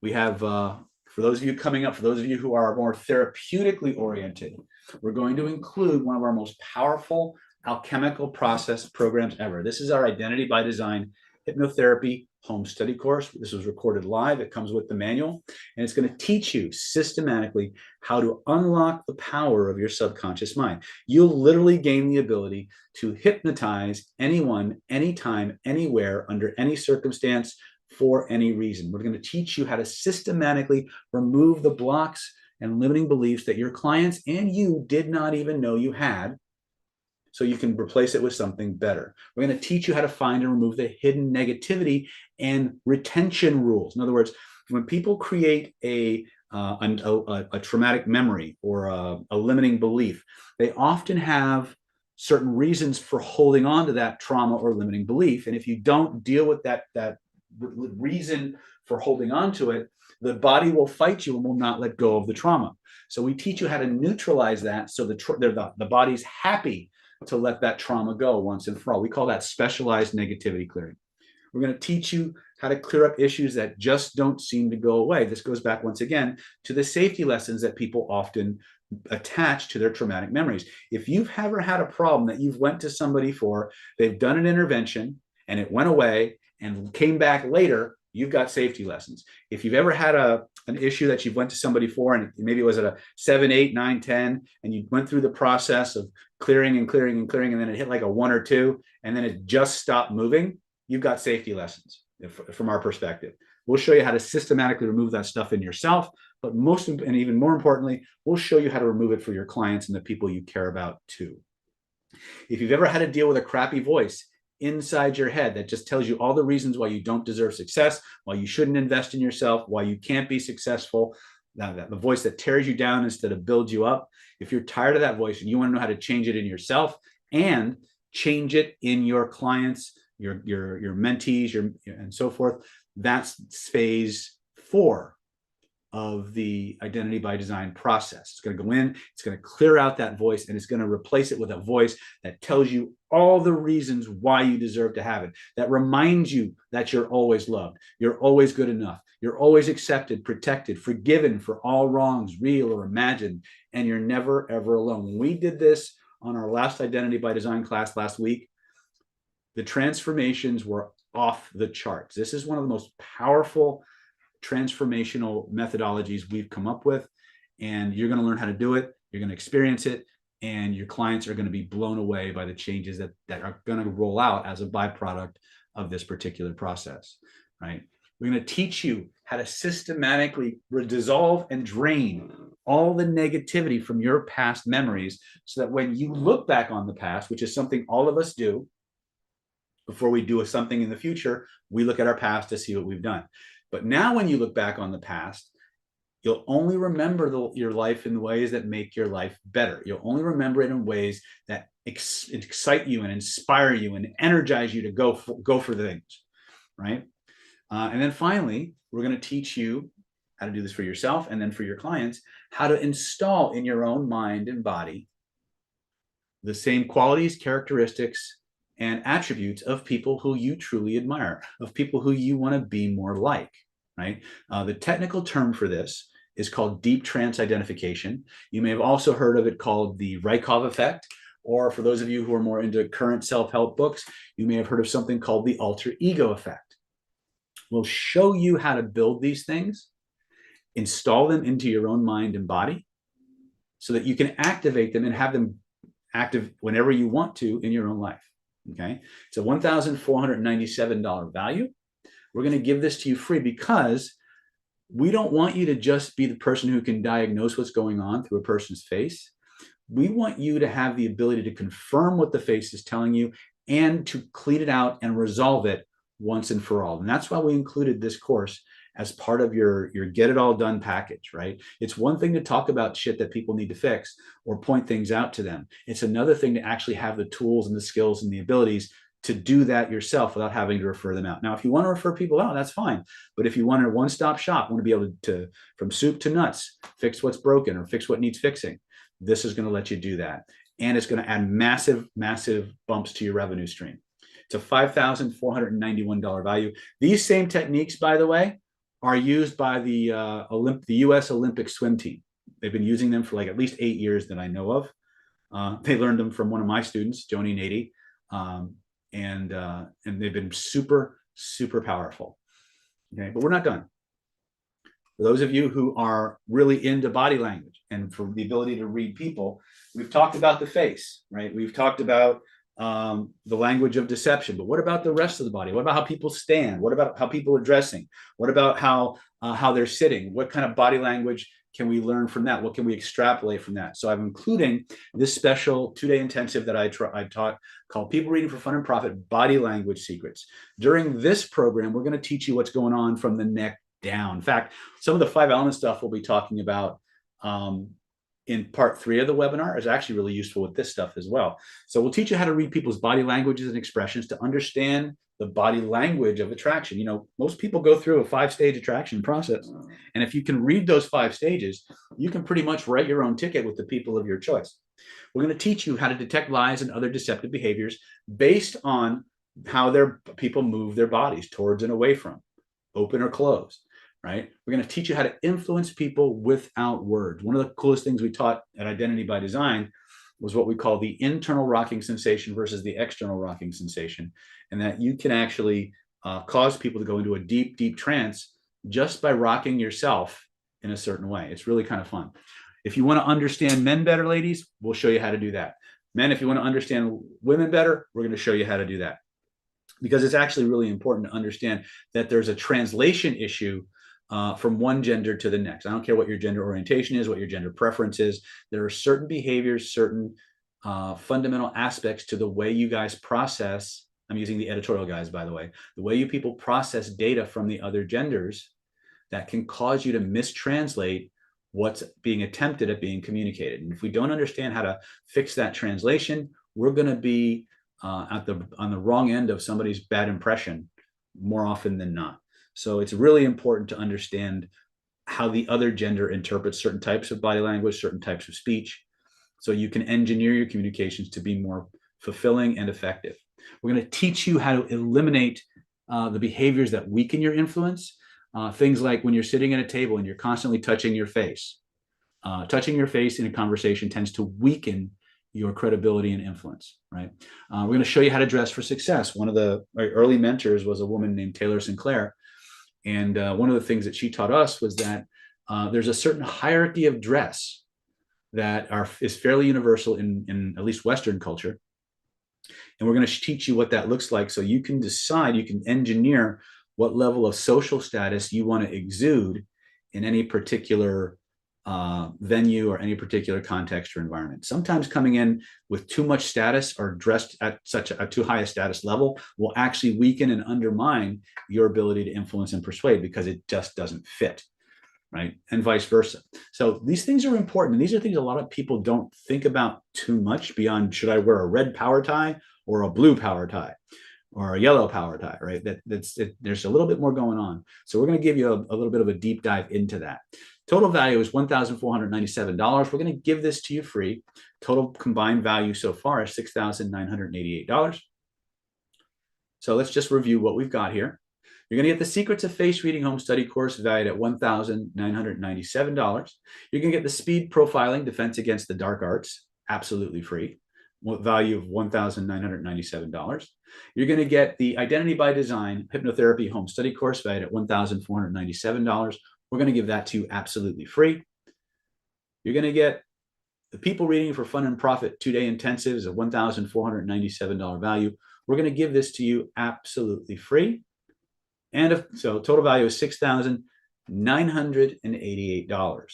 Now, I want you guys to have the best deal humanly possible. Okay. I want you guys to do this. We need more people like you out here using these skills, learning these skills, and helping people rescue themselves and get themselves out of the shit that they put themselves in, either from bad programming, too much time being locked in their house, whatever. We want you to be on the forefront of the people that have this. So you're not going to have to pay $6,988. Okay. We're not even going to, if we knocked it down by half, it would still be a great deal, but we're not even going to charge you that. We're not even going to charge you $1,497, although it'll be a freaking good deal at that. For those of you who want to get started, those of you who want to really get the fast track to taking your practice, whatever that is, to a higher level, to being more socially able, more charismatic, more attractive, able to make better hiring decisions, better team decisions, to find and match people up better sexually and romantically. You don't have to pay $1,497. You can get it all today for one low installment of $997, or if you want, you can break that up into 3 easy installments of just $397 each.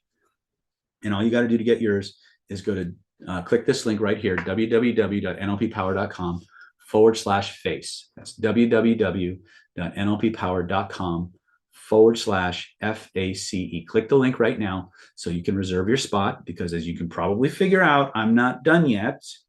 So there might be some other goodies coming your way that if you click that link right now, you'll get them before they're all gone. Okay.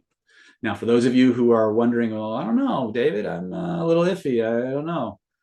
Well, here's the thing. You don't have to believe me. Click your link now.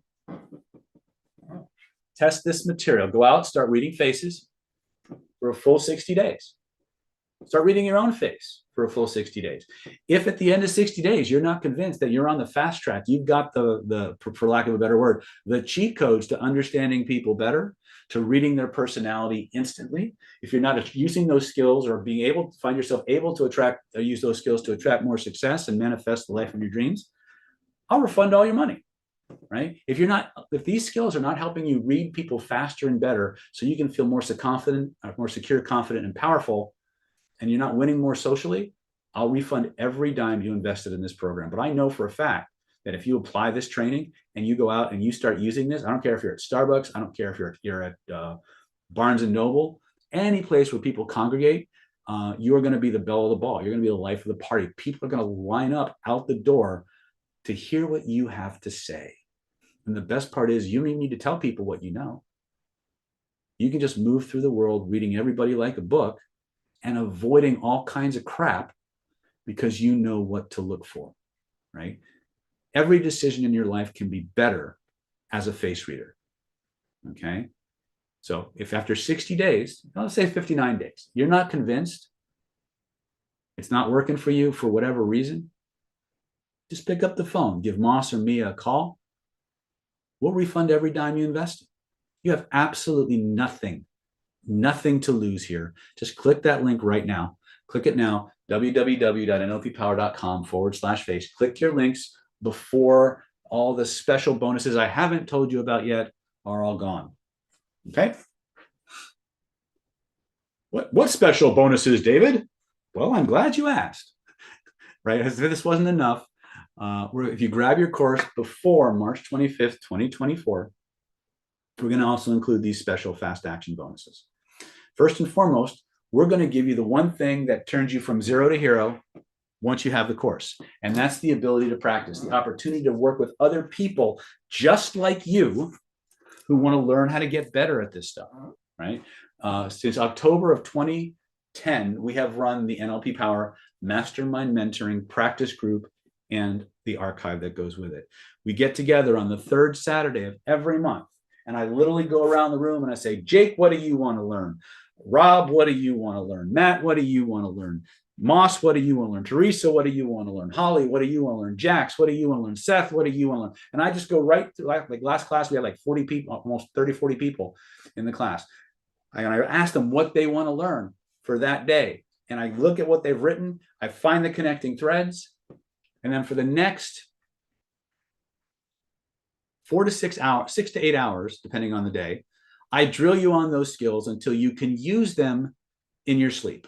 And then you go out into the world and you apply those skills. Now, you will not get a certificate from participating in the NLP Power Mastermind. What you will get is the one thing that makes all the certifications worth having: the ability to actually do this.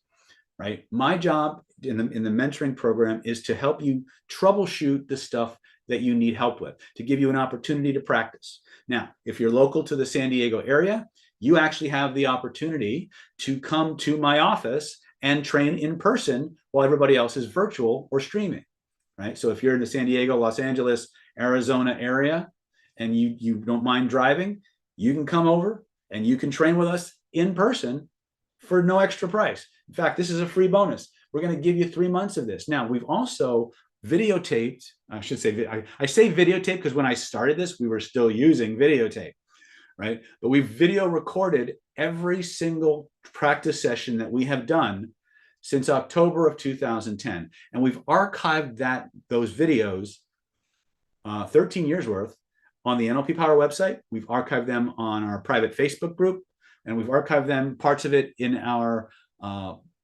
platinum and above members area in the YouTube channel. You're going to get as part of your 90-day membership, you're going to get unlimited access to the entire 13-year video archive. 99% of this stuff has never been put out in a YouTube video to the public. It's never appeared in any form of product. It is completely virgin. The only people who can access that archive are the Mastermind Mentoring members in good standing.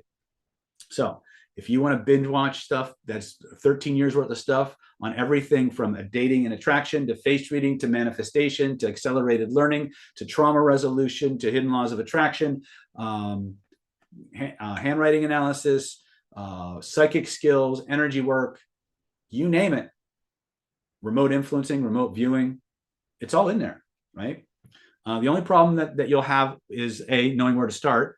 And because the curriculum on a month-to-month basis is member-driven, there will be quite a bit of repetition because a lot of people have the same questions. But every now and then, somebody will ask a question that pulls out some solid gold.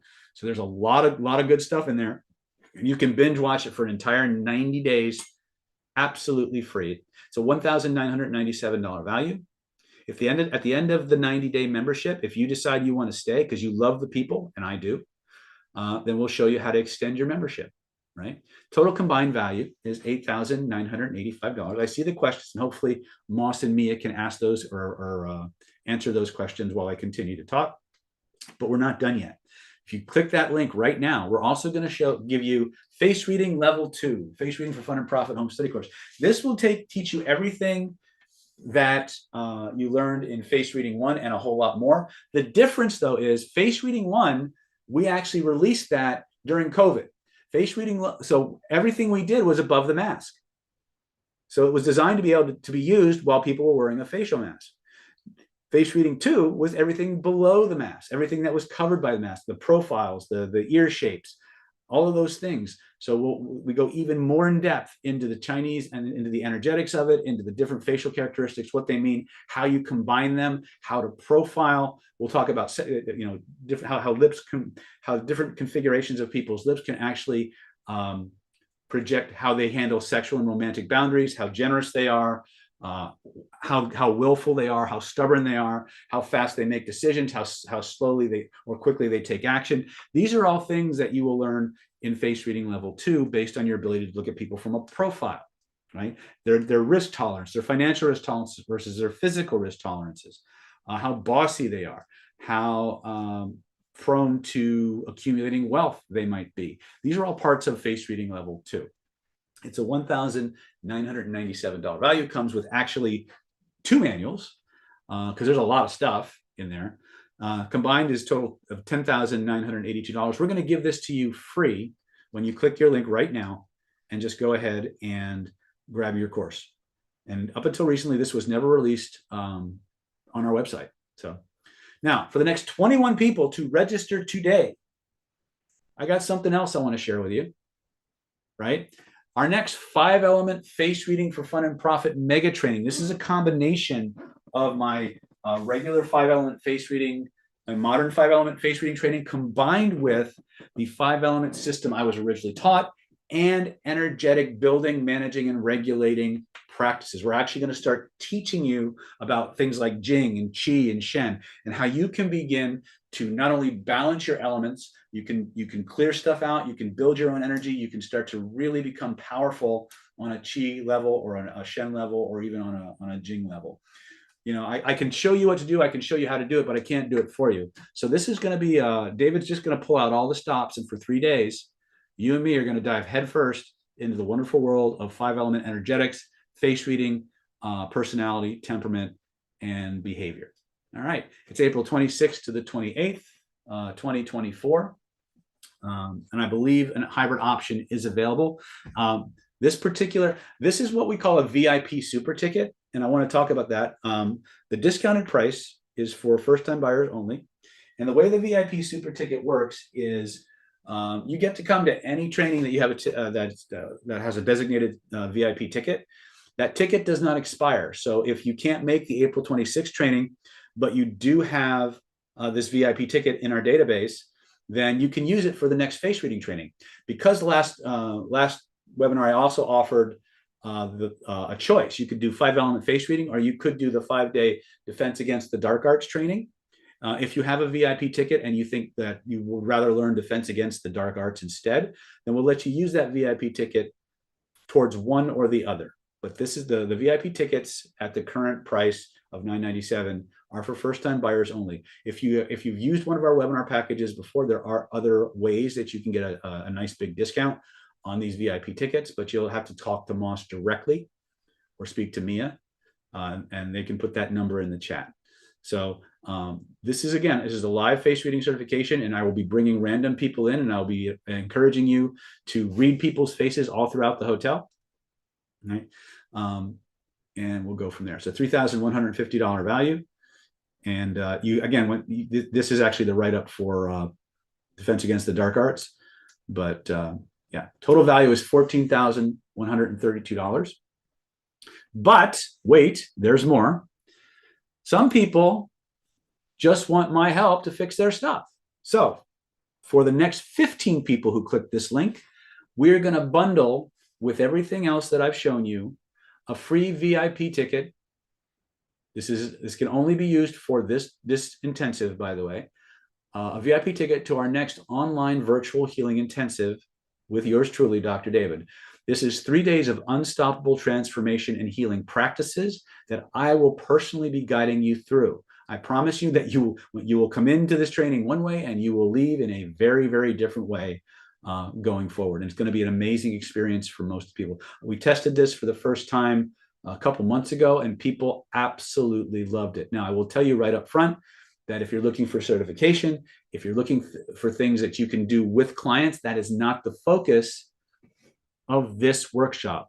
This workshop is strictly and completely for you.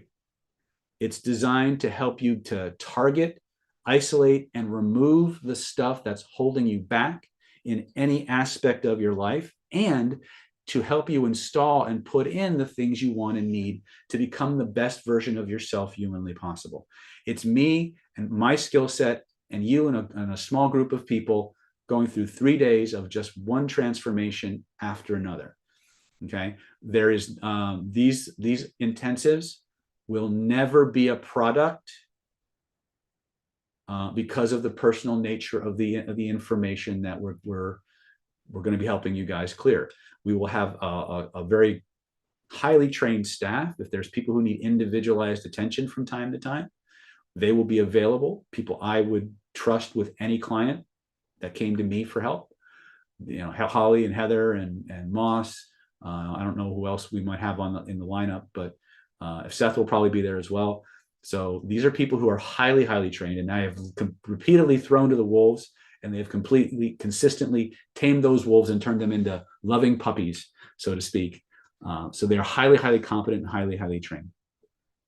But if you're looking for something, the fast track to change and transformation, if you want to get unstuck but good, then click that link right now and jump in for the next 3-day virtual healing intensive. And this is virtual. There is no live training for this. It will all be done through Zoom. So you don't have to leave your house. You don't have to travel. You don't have to pay for any expensive hotels or anything like that. April 12th to the 14th, completely online. It's a $1,497 value. And it's 3 full days of personal healing practices, dissolving negativity you didn't even know you had, getting rid of physical and emotional pain, and resolving traumas, phobias, and self-sabotage, putting a dead stop halt to procrastination, and destroying limiting beliefs once and for all, and a whole lot more. All right. All you got to do to get yours, total value for that is $15,629. Do the math, folks. Balance that out, right? And let's look at what we got, just to kind of sum it all up for you. Got the Secrets of Face Reading Home Study Course valued at $1,997. You have Defense Against the Dark Arts Home Study Course, $1,970 value. We're going to give that to you free. You got the Real World Hypnosis Identity by Design Home Study Course valued at $1,497. We're going to give that to you free. You got the People Reading for Fun and Profit Home Study Course, Everything Below the Mask. I'm sorry, that's for the body, everything below the neck, around $1,497 value. We're going to give that to you free. You're going to get the 3-month trial membership to the NLP Power Mastermind Mentoring Program, plus the 13-year archive, $1,997 value, completely free. You're going to get the Face Reading for Fun and Profit Level 2 Home Study Course, Below the Mask Training, $1,997 value. And you're going to get that VIP Super Ticket, 5-element Face Reading for Fun and Profit. Or if you prefer, you can swap it out for the Defense Against the Dark Art, or I'm sorry, the NLP Ultra 5-day training coming up in May 2026.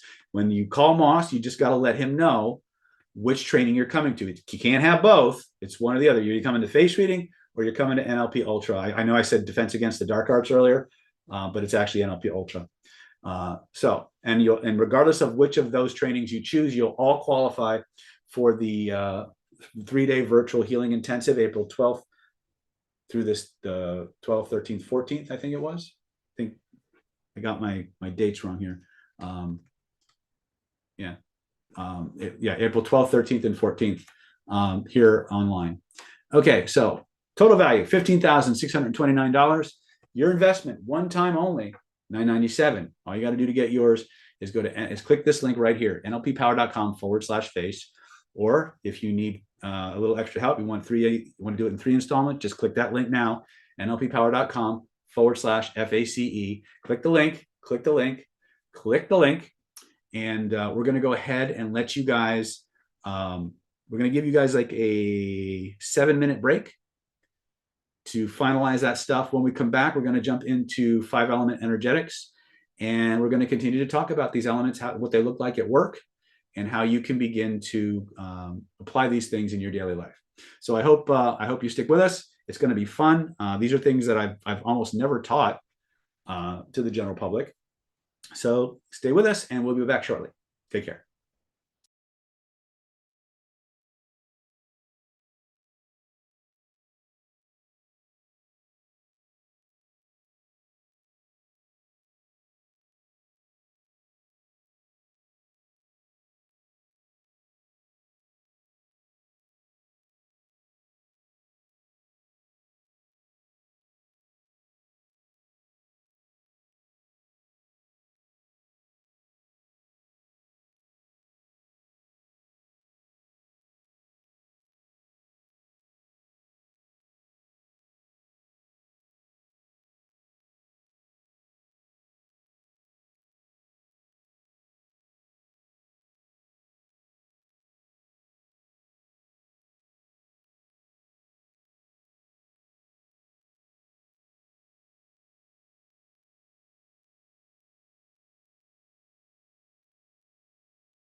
All right, folks, we're back. Hopefully you guys had a chance to talk to the Moss or the Mia.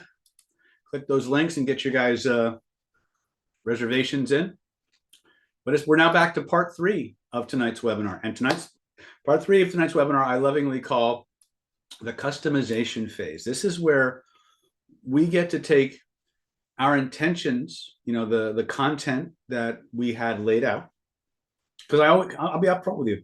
Whenever I do a webinar, I always have probably enough content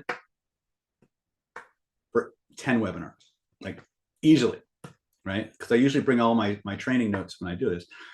And the reason I do that is because everyone who shows up on a webinar has a different vibe to them. And here's what I mean. I had a training once where everybody in the training had the same problems. Like they were from completely different socioeconomic formats. They were there from different parts of the world.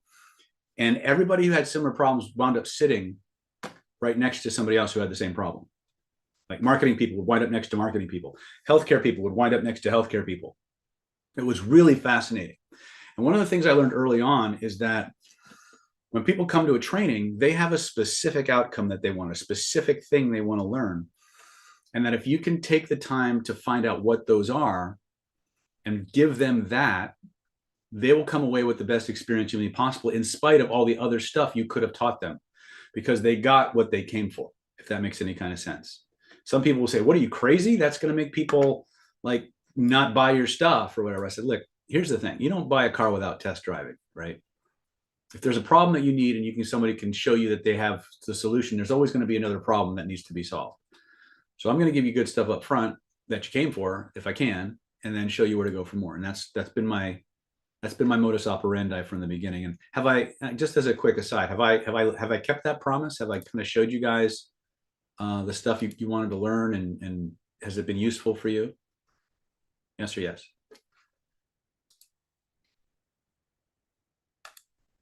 Okay. Edie says yes. Thank you. All right. All right. So here's the thing.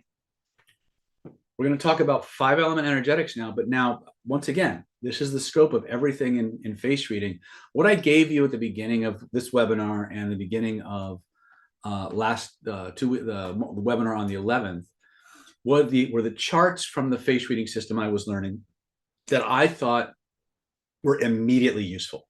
Like the moment I could just take these, put them in a binder, and I'm ready to go, right? Some of the other things, especially when we start working with the energetics and things like that, they can be as useful, but there's a little bit more foundation that needs to go with that. So here's what I'd like you guys to do right now for the spirit of part 3 is, what is it you guys most want to know about right now? Just type it in the chat, what you most want to know about. And then we'll kind of do this like my mastermind, where I say, what do you want to learn? What do you want to learn? And I'll go to the information that I have prepared, and I'll pull out the information that satisfies that. Does that sound like a plan? Yes or yes? Cool. All right, type away, guys. YouTubers, you heard me. Type away. Show me what you're working with.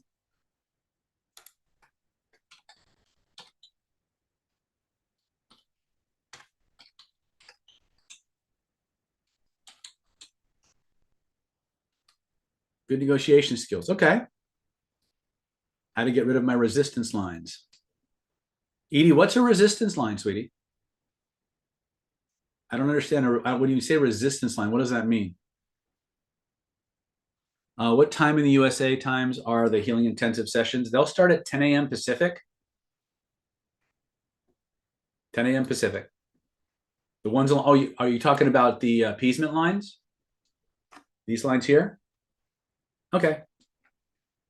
All right. So it sounds like you guys are more interested in clearing stuff. Is there a reason why I do not find out why I do not experience orgasm based on my face? Actually, that's a definite maybe. Francesca, is it Francesca or Jacqueline? Can't remember. I missed the name, went by so quick. How to work as effectively but mitigating possible conflicts that may arise from someone with aphantasia. Okay, when we start working with people, okay, this is starting to become a hypnotherapy class, not a face reading class. But I see where this is going. Build more self awareness, what people are really feeling that could be more easily related to. Okay, all right. So let's start with let's start by painting some very broad strokes. Rochelle is asking how to heal from narcissistic partner for over 26 years. Rochelle, that's you're going to hear this a few seconds after I actually said it. You're going to have to. That's going to be a transformational triad and regress to cause work, right? The markings that you need to heal, they'll be obvious on the face, but the emotions and the stories connected to those emotions, those are the things that need to be unpacked and attacked. Rob H is asking how to use these skills during interviews. Oh, great question, Rob. All right, so let's start. So how many of you actually know the five elements? When I say five elements, do you actually know what I mean? So Lacey says yes. Willow says yes.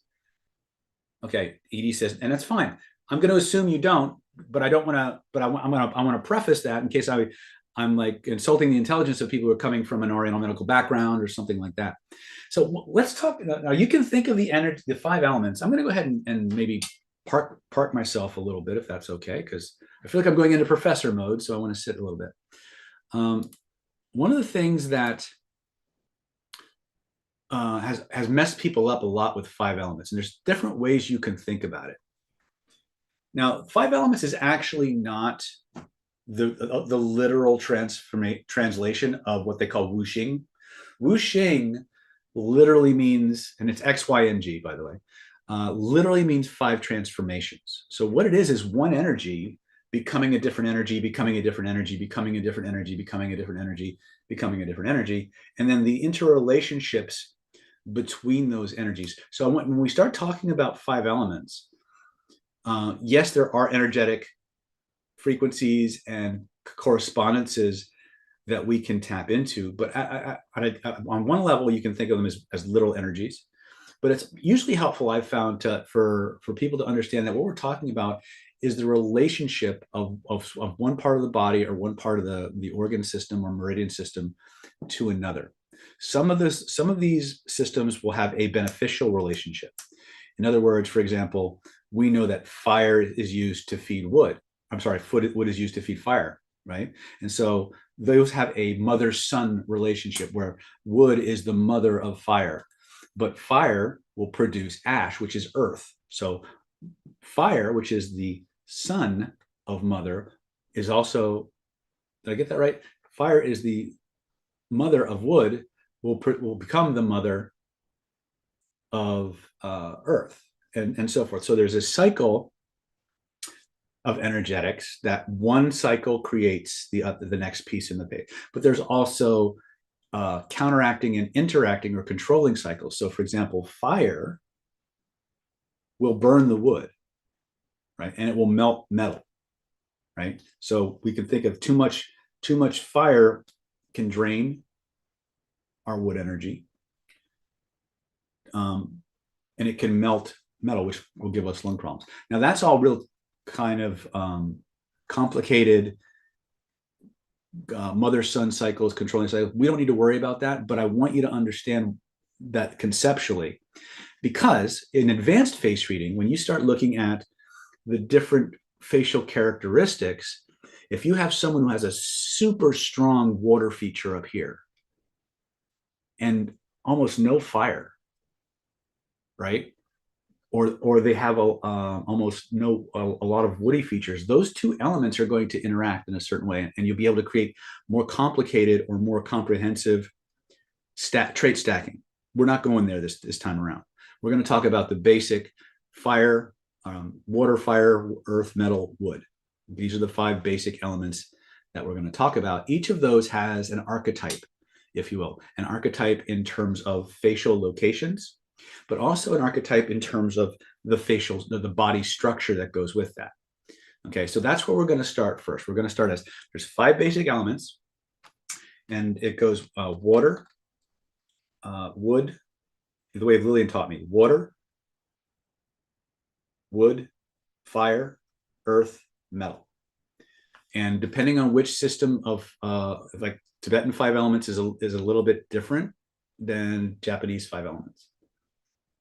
But it's not important for now. So I want to download all this stuff to you and still keep it simple. But it's again, this is one of the reasons why I didn't do that. All right, so let's look at the 5 basic elements and what we can do with that.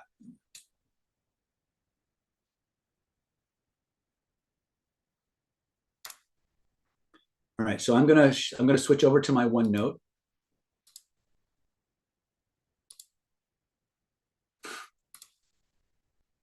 And these particular pictures are actually from Lillian's book. I figure if I'm going to teach you what I learned, then I'm going to teach you from the person I learned it from, right? So this is a water element face, and you can see that it has a lot of roundness to it. It's got a very round. People with water faces tend to be have roundness to their forehead. You'll notice the eyes have a little bit more shadow around them, and they're actually quite deep set. People with a water physiognomy or a strong set of water characteristics tend to be very introspective. They tend to have a kind of a mysterious energy about them. They're more contemplative. They're more introspective. And the deeper set the eyes, the darker the set the eyes, the more of a mystery they tend to come across as. Now, people with who have a water physiognomy, people whose bones are very large and very heavy, these people tend to have wider hips. We mentioned the mysteriousness of the eyes, and there's a dark undertone to their skin. The color that goes to the water element is a dark blue, sometimes black or purple. And so these people will tend to have a little bit more darkness or shade around the eyes. Okay. Now, that can be a healthy darkness, or it can be a not so healthy darkness. For example, if somebody has going through a lot of adrenal fatigue, they're not sleeping well, both of which, by the way, are related to the kidney, which is an organ related to the water element, then this can have an almost bruised look to it. But usually the deeper the eye, the more of a pool they have here. And so you want to think waterways. Now, I don't know if you can see it very well on this forehead, but this person has a really interesting trait, and it could be a trick of the light or not. But if you notice, there's almost like a bony sphere here and a bony sphere here, and this has a little bit of a pool to it. So when you see some of these traits, the kidneys, the water element, all relate to the bone and the bone marrow, as well as the bladder, and so forth. So anytime you see extra bone in and around the forehead, we say this person has extra jing. And if you notice that there's almost a little crevice or a little space between these two bony parts of the forehead, we say that this person has inherited talents and traits from their mother and their father that are sort of antagonistic to each other. In other words, maybe some person has real strong math ability and the other person is really good at macrame, like something like that. That's a different aspect of it. But when you see these big watery foreheads, this person has a lot of extra jing. The space here tends to lead to water people tend to be quite psychic often, and so their third eye can be a little bit more open. But let's look at the personality traits of this here. Okay, these people tend to be a little bit more reserved. They don't get angry really fast. That's what's interesting. So if you have someone who has a lot of water features, they tend, they say still waters run deep. These people tend to take a slower time to anger or to get pissed off. Now, when they finally do get angry, they're like a boiling kettle, but it takes a while to get there, right? Because of the influence of the water element, these people like to just kind of sit. Although they're often very, very good at business, they kind of like to be more introspective, contemplative. They don't like to move a whole lot, so they like to be at rest. Their favorite foods tend to be soupy. They love to sleep, and they really cherish their time alone and in the quiet. So if you're someone who has a water deficiency from a lifestyle perspective, if you were to take on some of these activities, just learning how to be at rest, be in more meditation, spend more time sleeping and not moving, these things are very nurturing and nourishing to the kidneys. Okay. These people tend to be more easygoing. Lifestyle wise, they tend to be more easygoing as an employee. They tend to be more easygoing, calm, process oriented. They can be a bit persistent and stubborn. Okay. So if you're going to hire somebody, this would be a water person as an employee.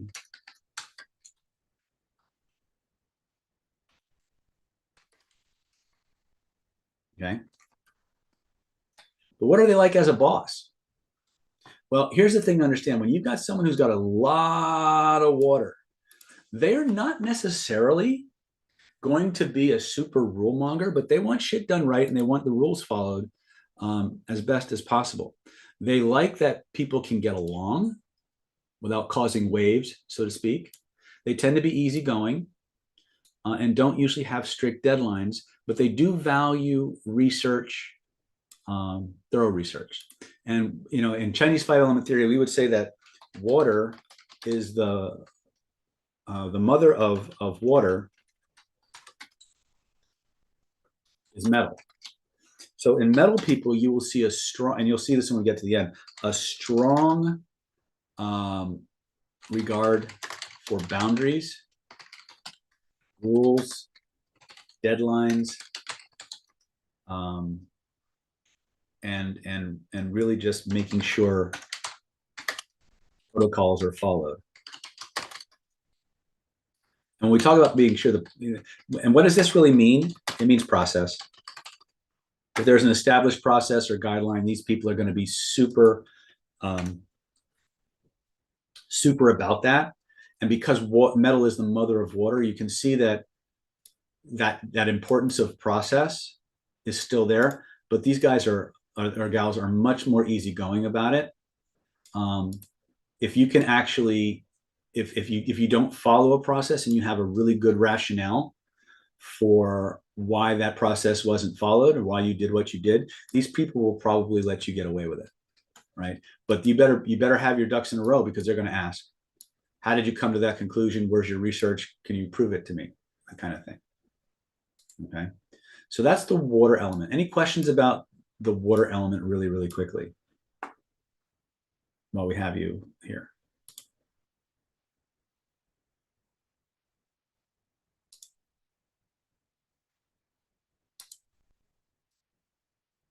Anybody? Bueller?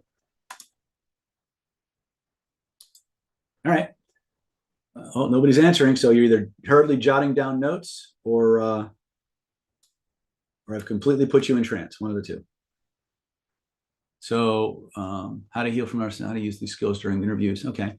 So from a hiring perspective, if I have somebody who is working in a very busy, fast-paced, chaotic, fluid environment, is a water person going to be my person of choice? And I'm open. Jack says trance. And I'm open to hearing your rationale again, because I want you to think about finding the right person, the right temperament for the job. If you tell us how we can take notes in the replay.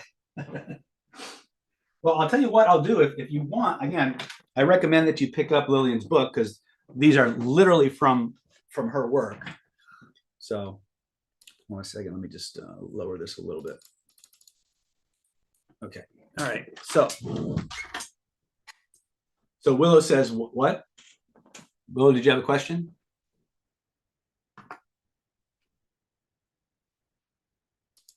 Can water elements be dishonest?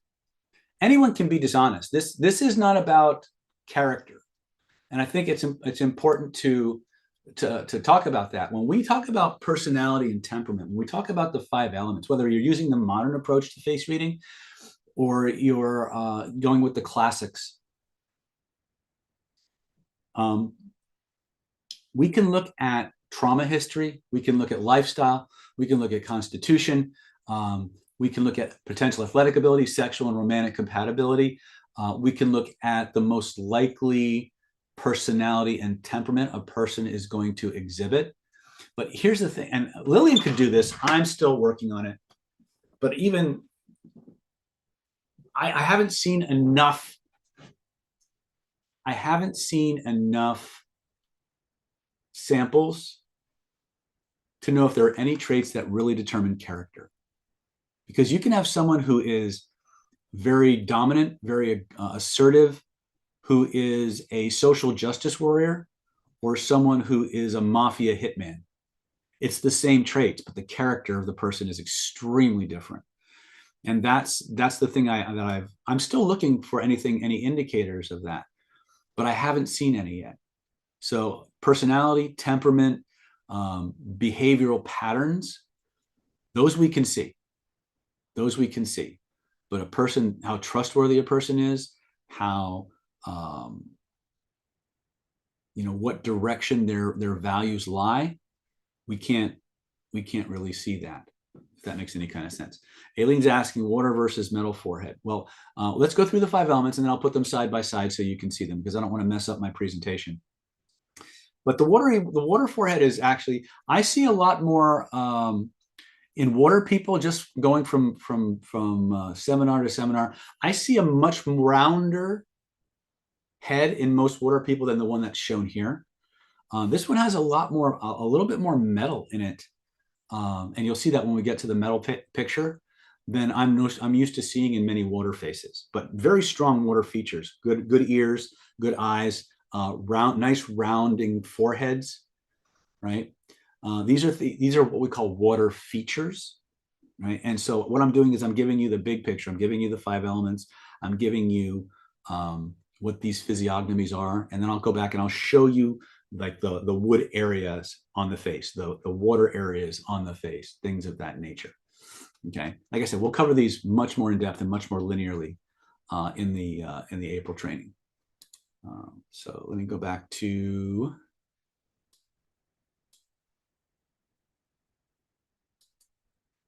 all right. Hold on.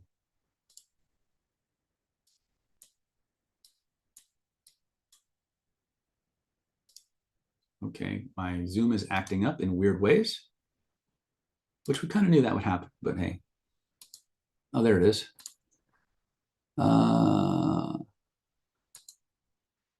No, that's not it either.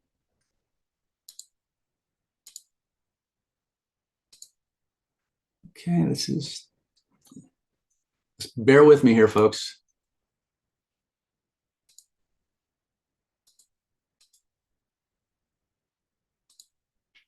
There we go. Share screen. All right. So this is our water face. And once again, let's just go through this. Okay, we covered that. All right, so let's go to fire, our wood. Let's look at wood now. The wood face is a little different.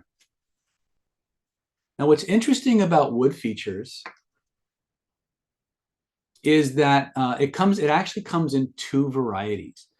Wood people can be very, very tall, or they can be very short. So think of tall like a redwood tree or a pine tree, or short like a bush.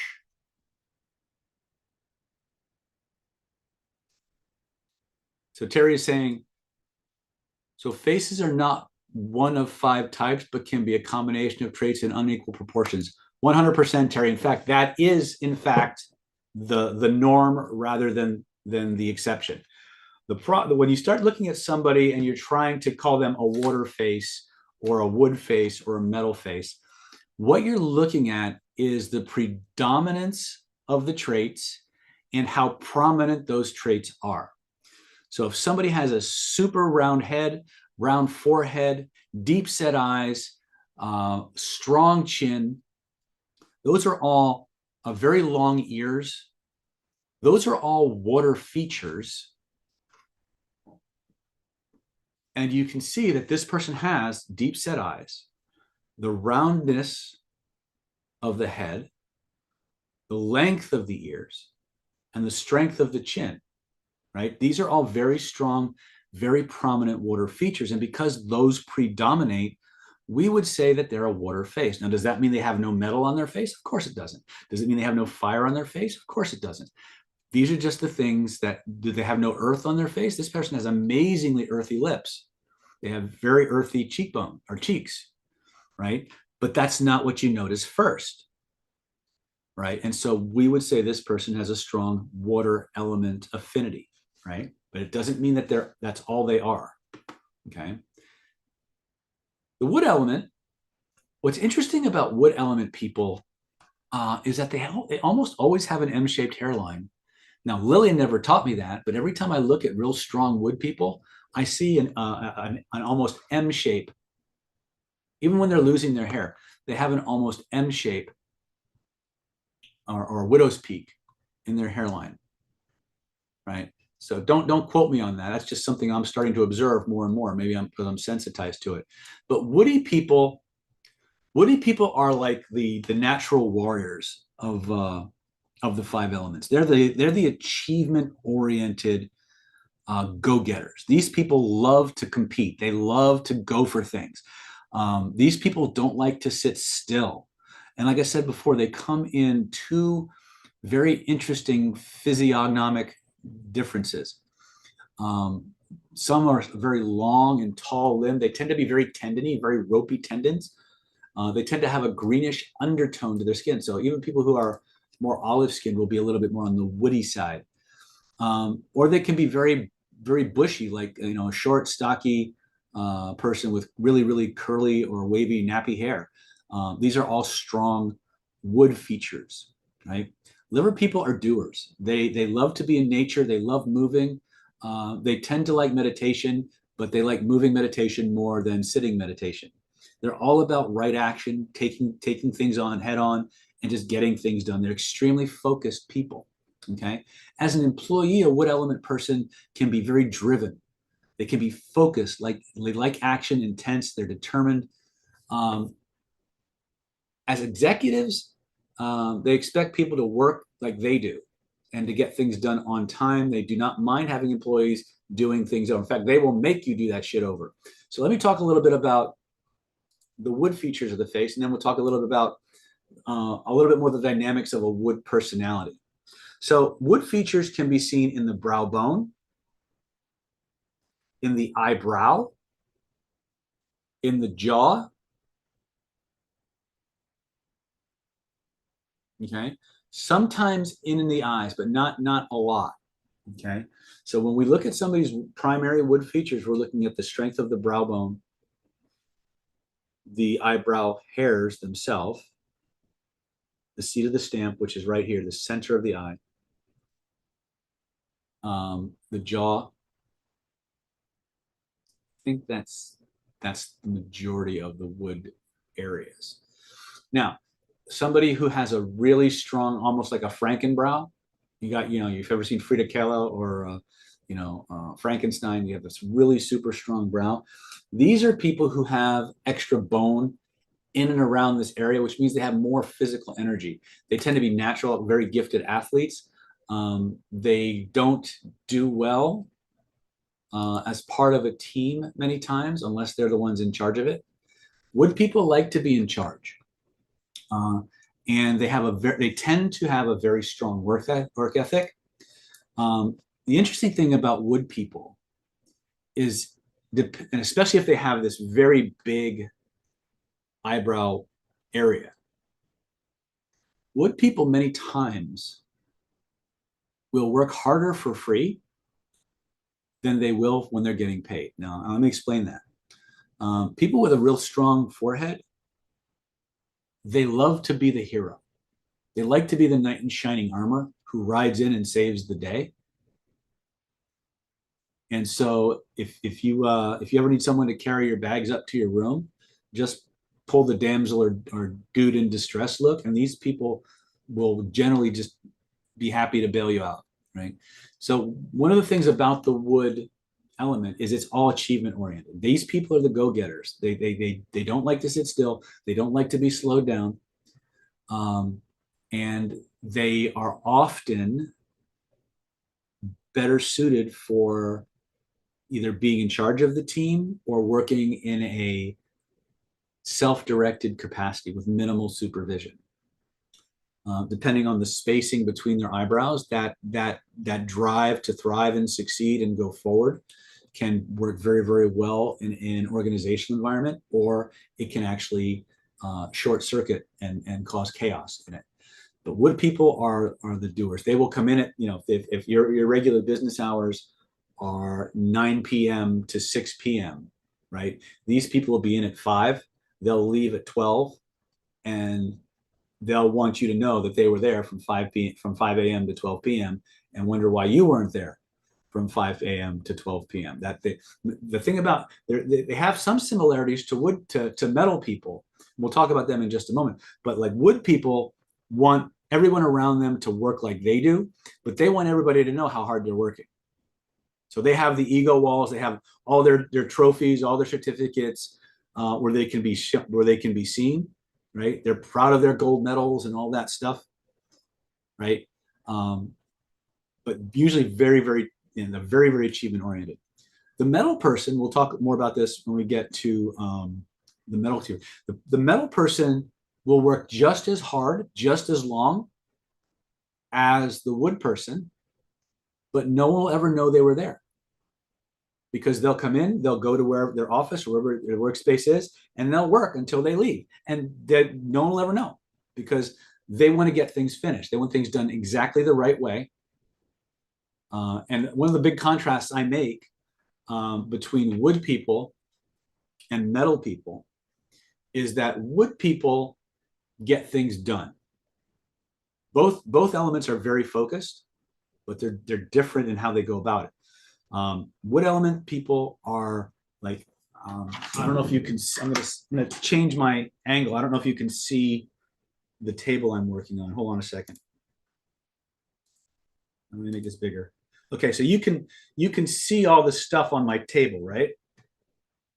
So if you tell a wood person to clean up the table or organize the table, they'll go, okay.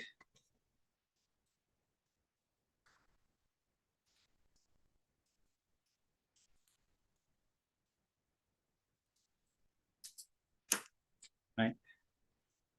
And they'll put this off to the side and they'll look and they'll say, okay, organized. A metal person, you tell them to organize the table and it'll be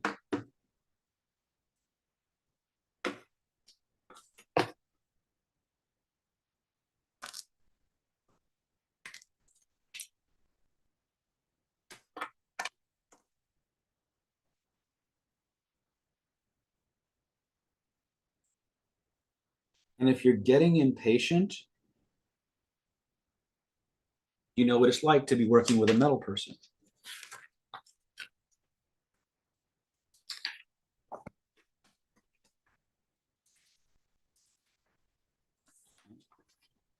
Oops, I got to do it all over again. Right? Get the idea? Metal people don't get things done. Metal people get things finished. Hold on a second. Make sure I'm sitting. Does that make sense? So a lot of metal people are all about orderliness. They're all about aesthetic. This is the other thing about metal people versus wood people. Metal people are very, very sensitive, extremely sensitive to their environment. And this is actually where I think maybe I hesitate to say this, where I think Lillian might have got some things a little, well, maybe I got them wrong, but metal people tend to be extremely sensitive to energetics, to the spirituality, and they're in tune with beauty. And so metal people need a beautiful, pretty, orderly environment, right? And they tend to sometimes feel physical discomfort when the environment is not well organized and orderly. Whereas wood people, good enough is good enough, right? And if there's something wrong, they're going to yell and scream and piss and moan about it, and then they're going to fix it, and it'll be good enough, and they'll move on. Okay. So you understand the distinction. Both are very, very driven. They're very, very achievement oriented, but the metal person takes it one step further, from finished to refined to complete, right? A log cabin versus a royal dinner party. Okay, that's an interesting juxtaposition, but okay. So Melody is raising her hand. Go ahead and just type your questions, and I will do my best to. Could I show the traits of wood again? You mean on the PowerPoint? Hold on a second. Okay. So woody people will tend to have their features are a lot more rugged, a lot rougher. They kind of look like wood. That's what's interesting. They kind of have a woody kind of a, even though this person is not ugly by any stretch of the imagination, but can you see how very knurled the skin kind of, and the structures kind of look? There's a bit of a swarthiness and a roughness to the features, right? And what you'll see when we get to the wood, the metal face, how different that is, right? Fire people drive metal and wood people absolutely nuts, absolutely nuts. And the primary reason is that fire people are very dopaminergic. What do I mean by that? They're always in motion, but their motion a lot of times from a woody perspective. Now, woody people are motion oriented too, but compared to a fire person, a wood person's movement, their direction, their focus is very, very clear. It's very defined. It's not random. Whereas fire people to somebody like a metal person or a wood person can seem almost just chaos incarnate. The way Lillian would explain it to me, these people are, by the way, they're not stupid. They are deeply creative. They're always in motion. One of the things Lillian would tell me was that you could always tell a fire person's home when you walked in, because you could follow the line of clothes from the doorway to the bedroom, because as they're walking in, they're taking off everything and just throwing it to the wind.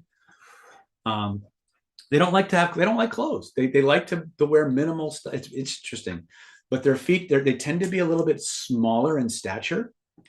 I think of them like little fire elves, because their features are very, very pointy, right? And so when you look at this picture, you can see they have a very diamond-like face. You see the diamond shape, right? This is kind of a pointy thing, right? Their features are very small, but very pointy. And that's one of the things when we look at the face, the fire element resides in the points and the tips. So when we look at fire elements, we're looking at the inner canthus, the outer canthus, the tip of the nose, the tips of the mouth. All of these will tell us the strength of the fire element. But these people are they tend to be very creative, first and foremost, but they love new things. So if these people are, they never want to go to this, they tend to never want to go to the same place twice.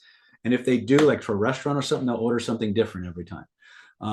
So they tend to be smaller. They have narrower shoulders, slimmer hips, active hands. Their skin colors tend to be reddish and pinkish, especially in the throat area. They're prone to freckles, but they're a bit smaller in stature. They like to play. That's the one thing that you can say about fire people in general, is they just love to play. Everything is about fun. So on a more personality profiling, these people are more dopaminergic.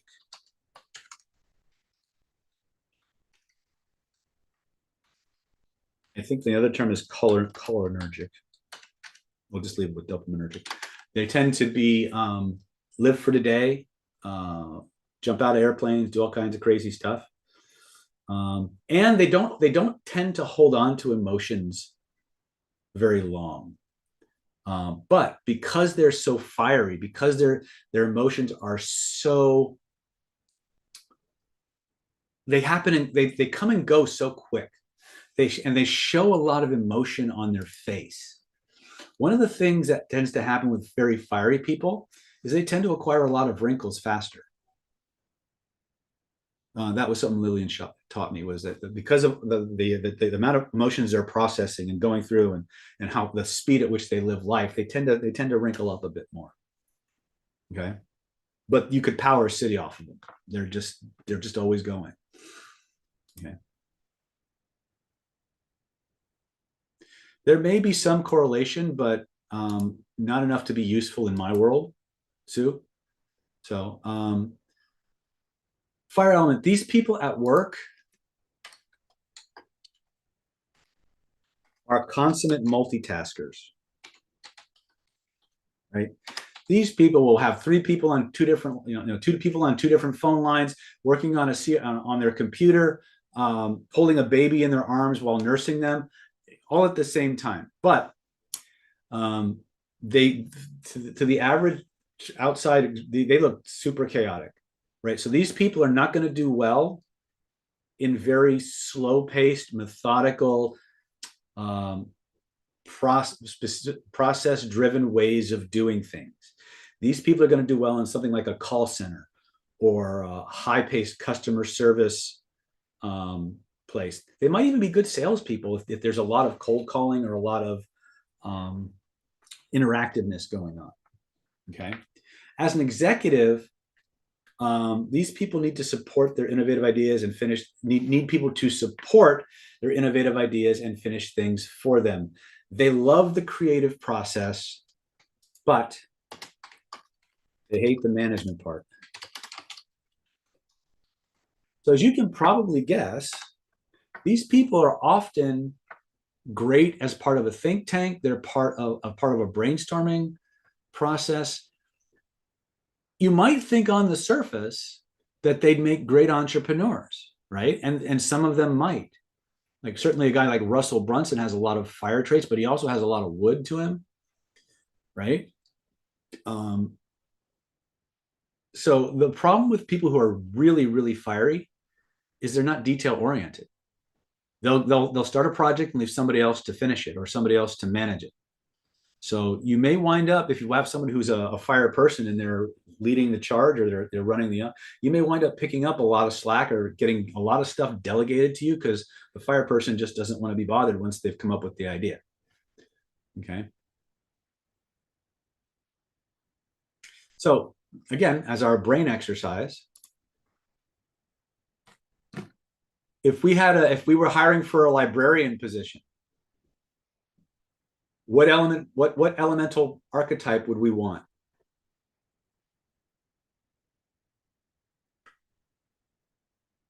Type it in the chat. What elemental type would we want? Water? Metal? Anybody else? Metal? Anybody else? Come on, guys. I know there's more of you out there. KW. Okay, you're right. In my opinion, metallic people are great. They're great auditors. They're great quality control people. They're if there's a process or a set of rules and boundaries that need to be strictly maintained, if things need to be not just done but aesthetically refined and finished, someone with strong metal qualities is going to be your best choice. But let's change the context a little bit. Let's say, for example, that you are a strong metal person. You have a lot of metallic traits. What's going to be the best match for you of the energies we've talked about so far? Who's likely to be the best match? Water? Okay. Anybody else?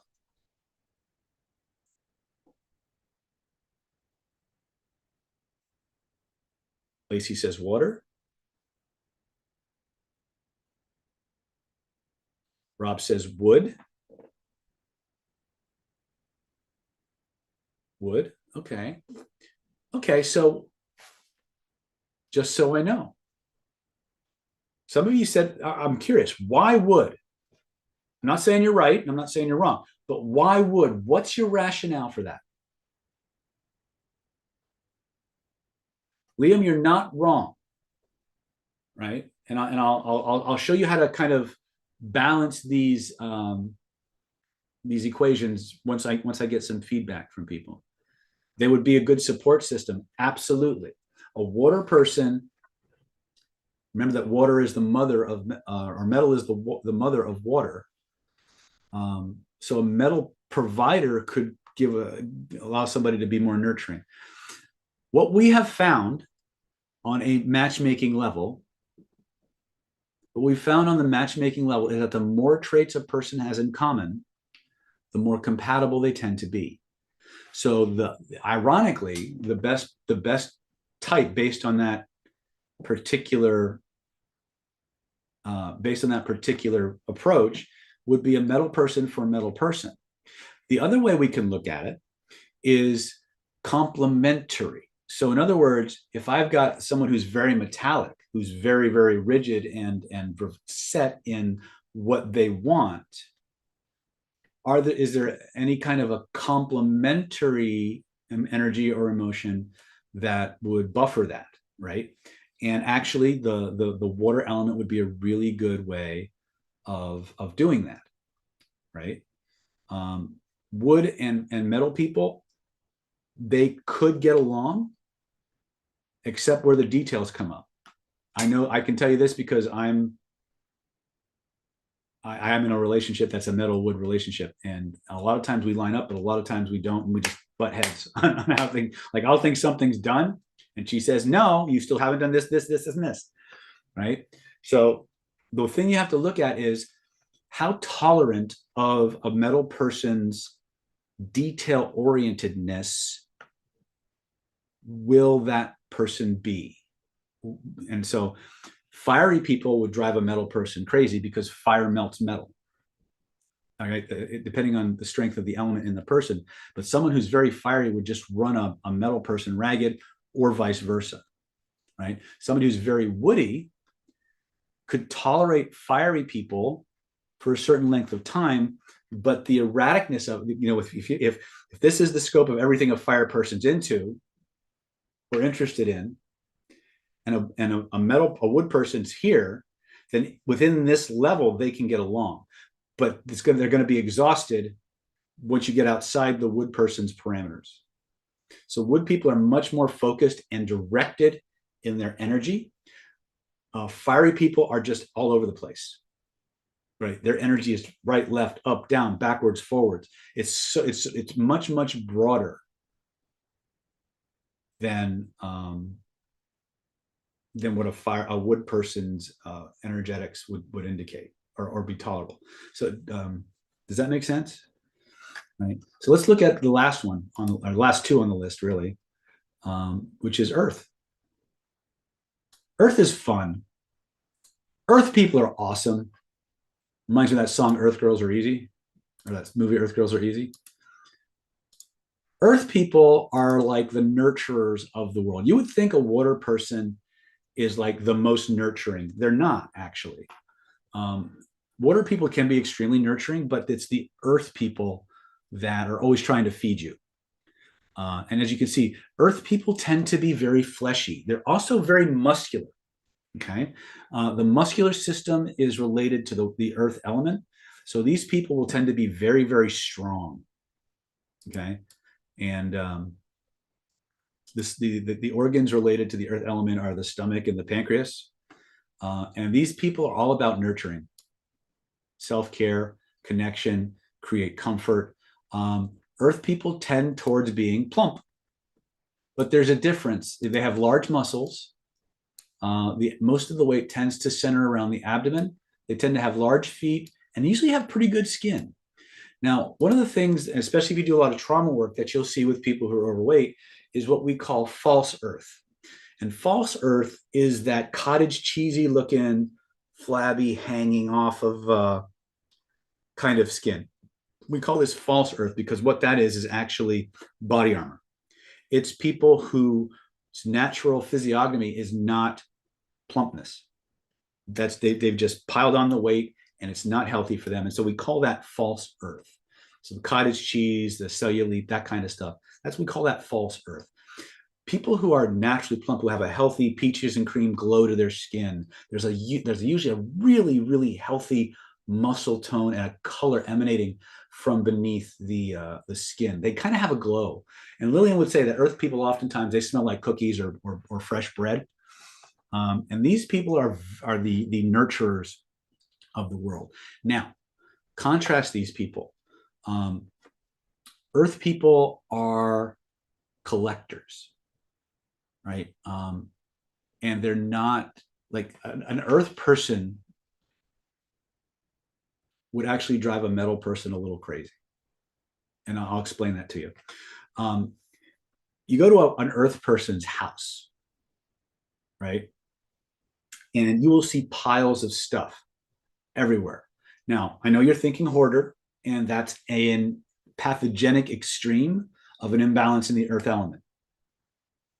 But what you'll see in an earth person's house is collections of stuff everywhere. Collections. They love to accumulate things, right? And you can always tell an earth person's chair because when they sit in that chair, everything they could possibly want or need is within arm's reach. And it's a big deal when an earth person lets you sit in their chair, right? So Edie says, that's me. Yes. Right? So earth people do not go. Here's the thing about earth people. And this is what I was taught. So take this in the spirit in which it's intended. Earth people don't go to work to go to work.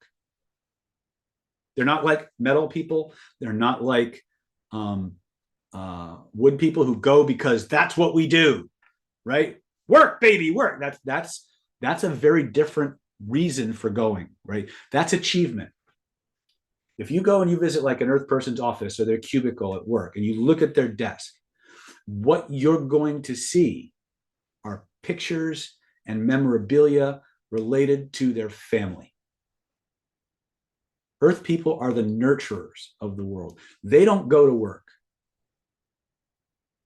for a plaque. They don't go to work for a title. The reason they go to work is sitting on their desk. So these people will be as steady and consistent as you can imagine, but they're not going to be there because that's just what, because for the glory of the company. They're there because of the nurturing and the sustenance that paycheck and that job allows them to do for the people they love. Does that make sense? And earth people are going to feed you. They're going to hug you. They're very nurturing, very solid people. They don't do change very well many times. The more earthy a person is, the more traditional they tend to be, the more conservative they tend to be. Your less conservative people will tend to be more watery or more fiery. Again, there's no one's one element, right? You have a balance of elements. How do you know your element? Well, Lillian would have this little 5-element quiz that she would give people. Okay, if you can probably go find apps that I'll give you a whole bunch of questions and tell you what your element is. All right, so let's go through some of the characteristics I prepared for you, and then we'll keep going. Is this helpful? Is this useful?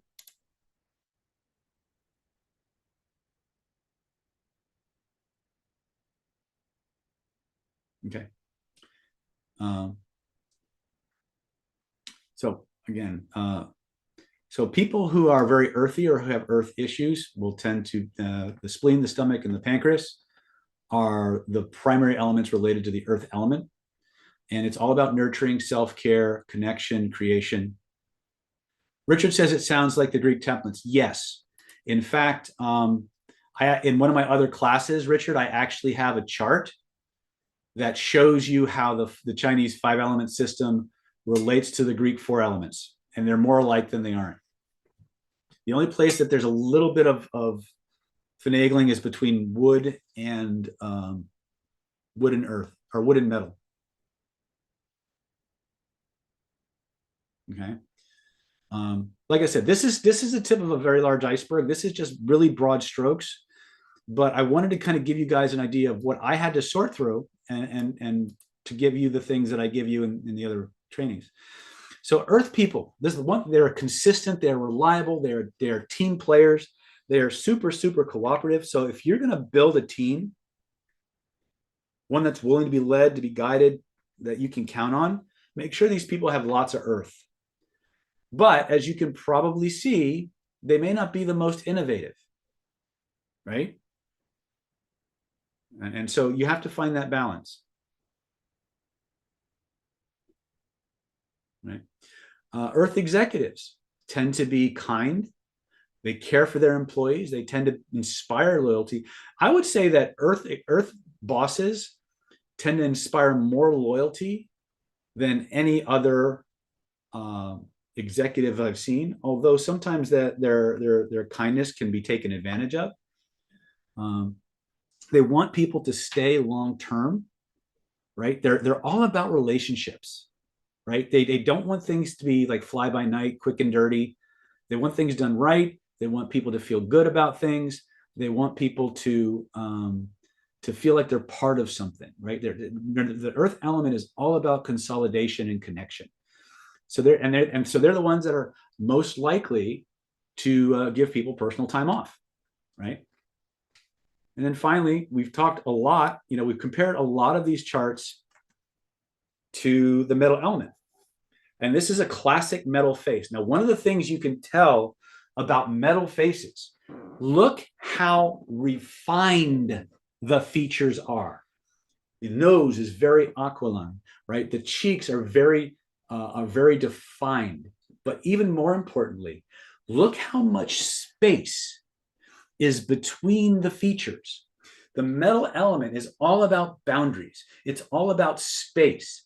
And so when you look at a metal face, you will see lots of the features are further apart than on someone like a wood person or an earth person or a metal person. And it will have a very refined, very elegant appearance to it. The funny thing about metal people is even when they're wearing sweats, they look well dressed.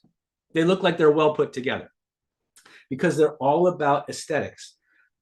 They feel aesthetic environments very, very physically. And so they don't necessarily fix things up or tidy things up because they're neat freaks. They tidy things up because the lack of order in the environment makes them feel bad. It gives them an icky, yucky feeling. And so they feel the need to actually straighten things up and clean up.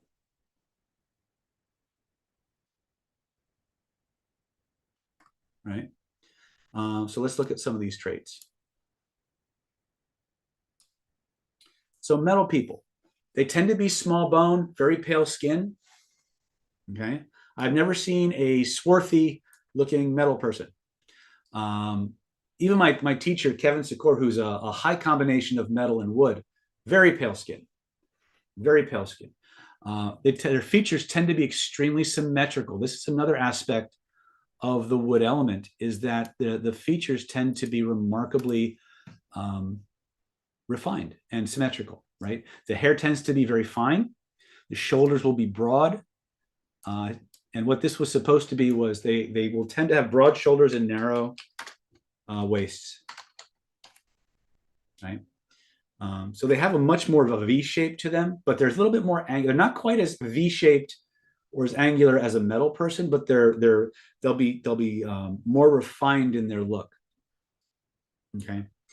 A person is these people have high aspirations. They tend to be more calm. They're all about creating order, beauty, boundaries. If there was one word that I would assign to the metallic element, it's boundaries. They're big on boundaries. Now, wood people are big on boundaries too, but they're a little bit. They're not nearly in many cases as rigid on boundaries as metal people are. Okay, so metal executives or metal employees, especially, can tend to be very, very particular. They tend towards the perfectionistic side. They are self-starters, just like the wood element, right? They tend to be very independent and they're very efficient in how they do things. Now, sometimes what they think of as efficient, we would drive a wood person crazy because to them, getting something finished is more important than getting it done. So good enough is never good enough for most metal people. Okay. Melissa, it's just a question. Maybe this comes from people who they don't know who they are, but I am into health. So this is nothing we should do. So this is nothing we should do to change a person, just accept them. Absolutely. Absolutely. One of the most important lessons that I learned from Lillian was that every person is beautiful. Every person's spirit. First of all, the face you see is not who they are. Who they are is a soul. And every face is beautiful because it was created by God. It was created by nature. And so Lillian was one of the most accepting, loving, and benevolent forces I've ever met. And when she would read somebody, she would always find a way to bring up some of the most painful things in a loving way. In fact, when she would do a face reading and she knew she had to tell somebody something that was less than positive, which by the way is most original Chinese face reading, it skews very negative. She would find ways to tell people things that didn't make them feel like they were a failure because they had a particular trait. So she was one of the most loving, forgiving, and open people I'd ever met. Now I'm a change worker, right? I'm an influence teacher, and so my approach is I still have that. When I look at somebody's face, I'm not, unless I'm paid to change them or to help them change by their definitions and by their desires, I don't try to change them, but I will manage their influence in my environment and my outcomes. So I give people the freedom to be whoever they're going to be, but I know more of who they are from their face and the patterns that come from that than their best friends know many times. And depending on the context in which you're doing face reading, you don't necessarily need to change anybody either, right? Your job is to read what's in front of you and then decide what you want to do about it in terms of how the level of access you want to give this person to your life, the amount of trust or job responsibilities you want to give them, those kinds of things, right? So what's the question here? Why asking health? We should wear sunblock to prevent skin cancer. So someone wants to sell health. It's not their fault. People don't know who they, I don't, okay. The questions are getting a little bit chaotic, so I'm not sure exactly what that means. But what we're going to do is we're going to go ahead and remind you that the clock is running on tonight's webinar. So for those of you who are want to learn more about the practical aspects of face reading versus the more energetic Chinese systems I was taught.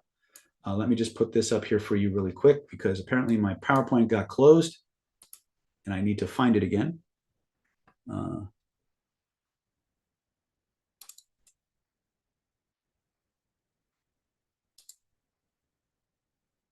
not even going to bother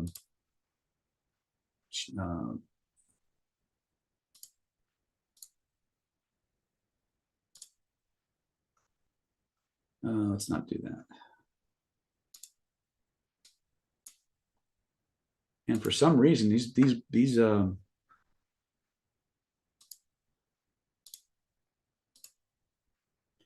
for those of you who are interested in learning more about the face reading and stuff like that, and by the way, the information that I was reading for you, a lot of it can be found in Lillian's book, but a lot of it is found in her business face-to-face, which is training for people who are going to use face reading in business.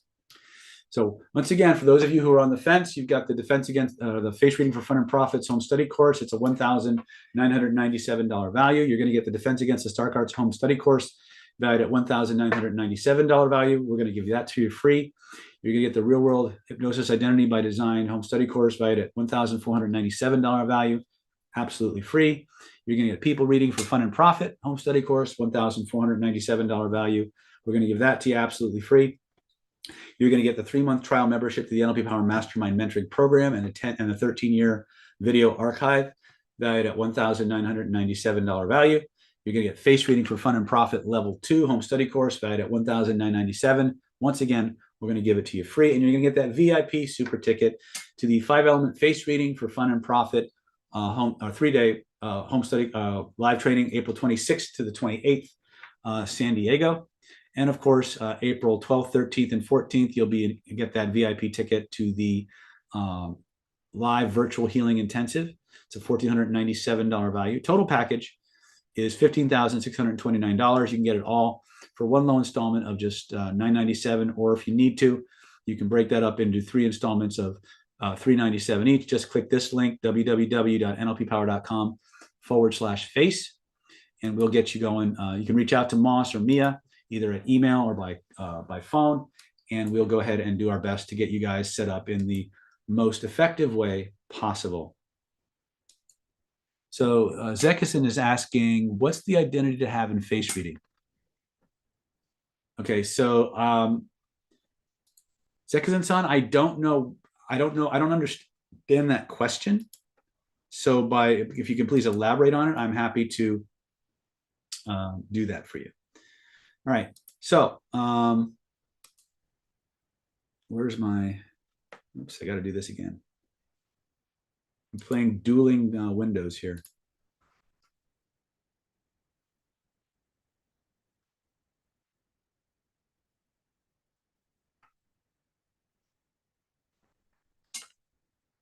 Okay.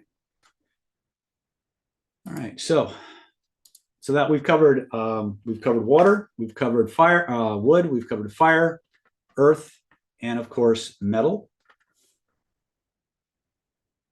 Can you show the face and descriptions all again, please?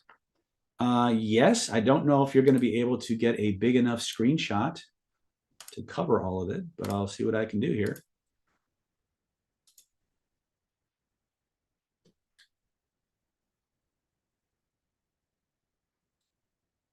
Go ahead and move that one, or move this. There you go. So you have water, wood, fire, earth, and metal. Now there's a whole lot more to each of these traits. And I'm going to be covering those April 26th, 27th, and 28th. There's certain body parts, certain types of diseases that certain categories are prone to. But I thought, how can I give you guys a good introduction to Chinese 5 elements and how these different personality patterns relate to each other, and still keep it somewhat practical. So I went to Lillian's information on business and relationship matchmaking, and I pulled some basic information out so you could see how the 5 elements relate to each other.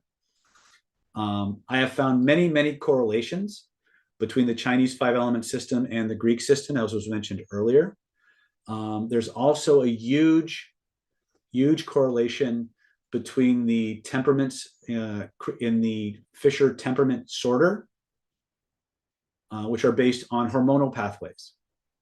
So like I said, I've done a lot of background research into this. It's not like phrenology where you're going to feel the bumps on a person's head or anything like that. I have tested the vast majority of everything I'm teaching you. In fact, I only teach things I've tested. And this stuff has borne itself out, not just from me, but literally the hundreds of people I've trained to be face readers. And your faces will change right in front of you when you start learning to unpack and attack these things. So what I meant about sunblock in American things are sold to people as an opportunity, but it's the responsibility of a person that wants to sell something to someone. It's the responsibility of a person who is earthy to know who they are. Well, I think it's ultimately, I think, to your question, I think it's all of our responsibility to know who we are. But here's the thing about that. Most of us have no clue who we are. Right? If you look at the spiritual implications of the traditional Chinese 5-element system, and there is a deep well of spirituality involved here, is that you are not your face. Your face changes as your life changes. Your face changes as your emotional constitution changes. Your face changes as your values change. That's what's fascinating about the face reading, is your face is not static. And if you get Lillian's book, which I highly recommend you do, there's a section right in the front of her book, right? And shows people who got the pictures of them as newlyweds, and then pictures of them 30, 40, 50 years later. And they look almost like brother and sister as opposed to two people who just got married. And it's because of this constant vibrational interplay between life, our spirits, our emotional makeup, our values, and the resonance that's created. If you start learning how to do this, and you start unpacking people's features, you start, like somebody has a big wrinkle right here, it's a lost love line, and you guide them through a process of resolution, and they get that back. That line will fade right in front of you, or within a day or two, that line will start to go away. You'll see scars start to fade. They won't always go away 100%, but you'll see them start to change. You'll literally see people's features get bigger, smaller, more robust. What Lillian would do is she would have us take before and after pictures on day 5 of the training. Like we would have a picture. She would just bring random people in off the street. And we'd take a picture. We'd go do the face reading. We'd take another picture. Same lighting, same wall. The only difference is you couldn't get them to stop smiling after the reading. And after everybody would leave, she'd put them up on the screen side by side, and they were different faces. It was crazy. And it was one of the first things I called bullshit on. But when I watched it happen in a hypnotherapy session, I was like, holy shit, this is real. I mean, it happened when I was just doing regular face readings. But the one time I remember I was doing it on a Zoom call. I probably have the video somewhere. I can't show it because of HIPAA. But the lady had a completely flat brow bone. And I had almost no awareness of her eyebrows. 60 minutes into the session, she has a Frankenbrow. And I'm like, where did that come from? It just popped out, right?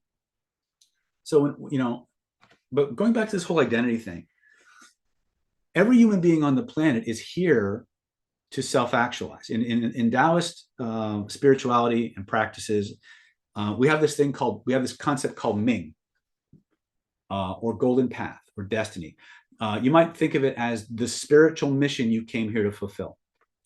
And so one of the things in face reading that we're trying to do as face readers is we're trying to get back to our original face. Now, our original face is a code word for our soul, the pure being of light that we are before we take on a body. And the Chinese face reading says that you are never closer to your original face than when you're born. And they say that by the time you hit age 50, you've got the face you deserve, right? Right. And so the idea is you can look at a person, and in our Golden Path workshops, we will actually look at pictures of you through your entire life. We will inventory every job you've ever had, everything you've ever loved to do or felt passionate about. And we'll use that to create a life path for you that is the most likely trajectory for your life to go, that leads you to the greatest sense of fulfillment. It's not about a job. It's about finding your golden path. It's about recovering the spiritual mission you had as a being of light, so that as you take on the right jobs and the right activities, you become more of who you were meant to be. You bring more light into your body, you bring more light into the world, and everything gets better. And what happens is when you get on that golden path, you start to look younger, you start to recover from very, very significant health problems. Everything gets better because you're on track. You're doing what you came here to do, right? And that's a lot of what we try to do at whatever level of face reading that we're working with, right? But you as a face reader, your job, your identity, or who you are to that person changes as context changes. If somebody's just coming to you for a face reading, you're a diagnostician. You're a guide telling you, these are the things that your face is showing me. This is what this often means. What do you want to do about it? And you leave that decision up to them, and you recommend people that can help them facilitate that path. If you're someone who's like an all-in-one, like I have multiple healing modalities under my belt. I have tons of influence training, right? And I'm a face reader. The identity I step into changes as the context changes. What is the outcome of the interaction that I'm with? But I'm also on the same path as all my students and my clients are. I'm working towards becoming a better version of David, which is why you can keep coming back, because I'll never be done. I'll always have something cool to share because I'm still looking. I'm still evolving, and you're all on that path. I'll give you guys a real quick trick. Take your finger and touch the tip of your nose and just rub it a little bit. And if you feel a little indentation, you have what Lillian would call a human angel marking. And you're people who are compelled by something inside of you to want to help other people, to relieve as much suffering as humanly possible. Right? And that's why you found your way here, for whatever reason. Right? So if you want to continue on that journey, I'm here to help. All you got to do is click that link. It's going on 6:25, and I need to close it down. But if for those of you who want to continue this journey, we have a whole lot more behind the face reading than we have time to share. And I sincerely hope you guys had a good time with it. I hope you will continue to practice and share and go out into the world and make everybody's lives better. One last time, last call, as they say in that's not what I want. In the movies. Once again, for those of you who want to do this, this is the Secrets of Personality Face Reading Home Study course. It's going to come with Defense Against the Dark Arts, the Identity by Design Home Study course, the People Reading for Fun and Profit Home Study course, the NLP Power Mastermind Mentoring Program, Face Reading for Fun and Profit Level 2, the VIP Super Ticket, 5-element Face Reading for Fun and Profit, April 26th to the 28th, and of course, the 3-day virtual healing intensive, April 12th, 13th, and 14th, online only. The total package is $15,629. All you got to do is click that link right now, nlppower.com/FACE. Click the link. Don't wait anymore. You got 60 days to test it and see if I'm full of shit or not. And if at the end of 59 days you think I'm full of it, just pick up the phone and we'll give you a full refund. Otherwise, grab your links, grab your courses, come to the trainings, and let's make the world a better place, starting with you. Okay? You guys are amazing. I love you all. If you need help with that, we can break that into 3 easy installments, just $397. Be sure to watch for the replay. Type your questions in the comment section below the replay. I love you all. I will see you on the other side. Good night and God bless. Take care.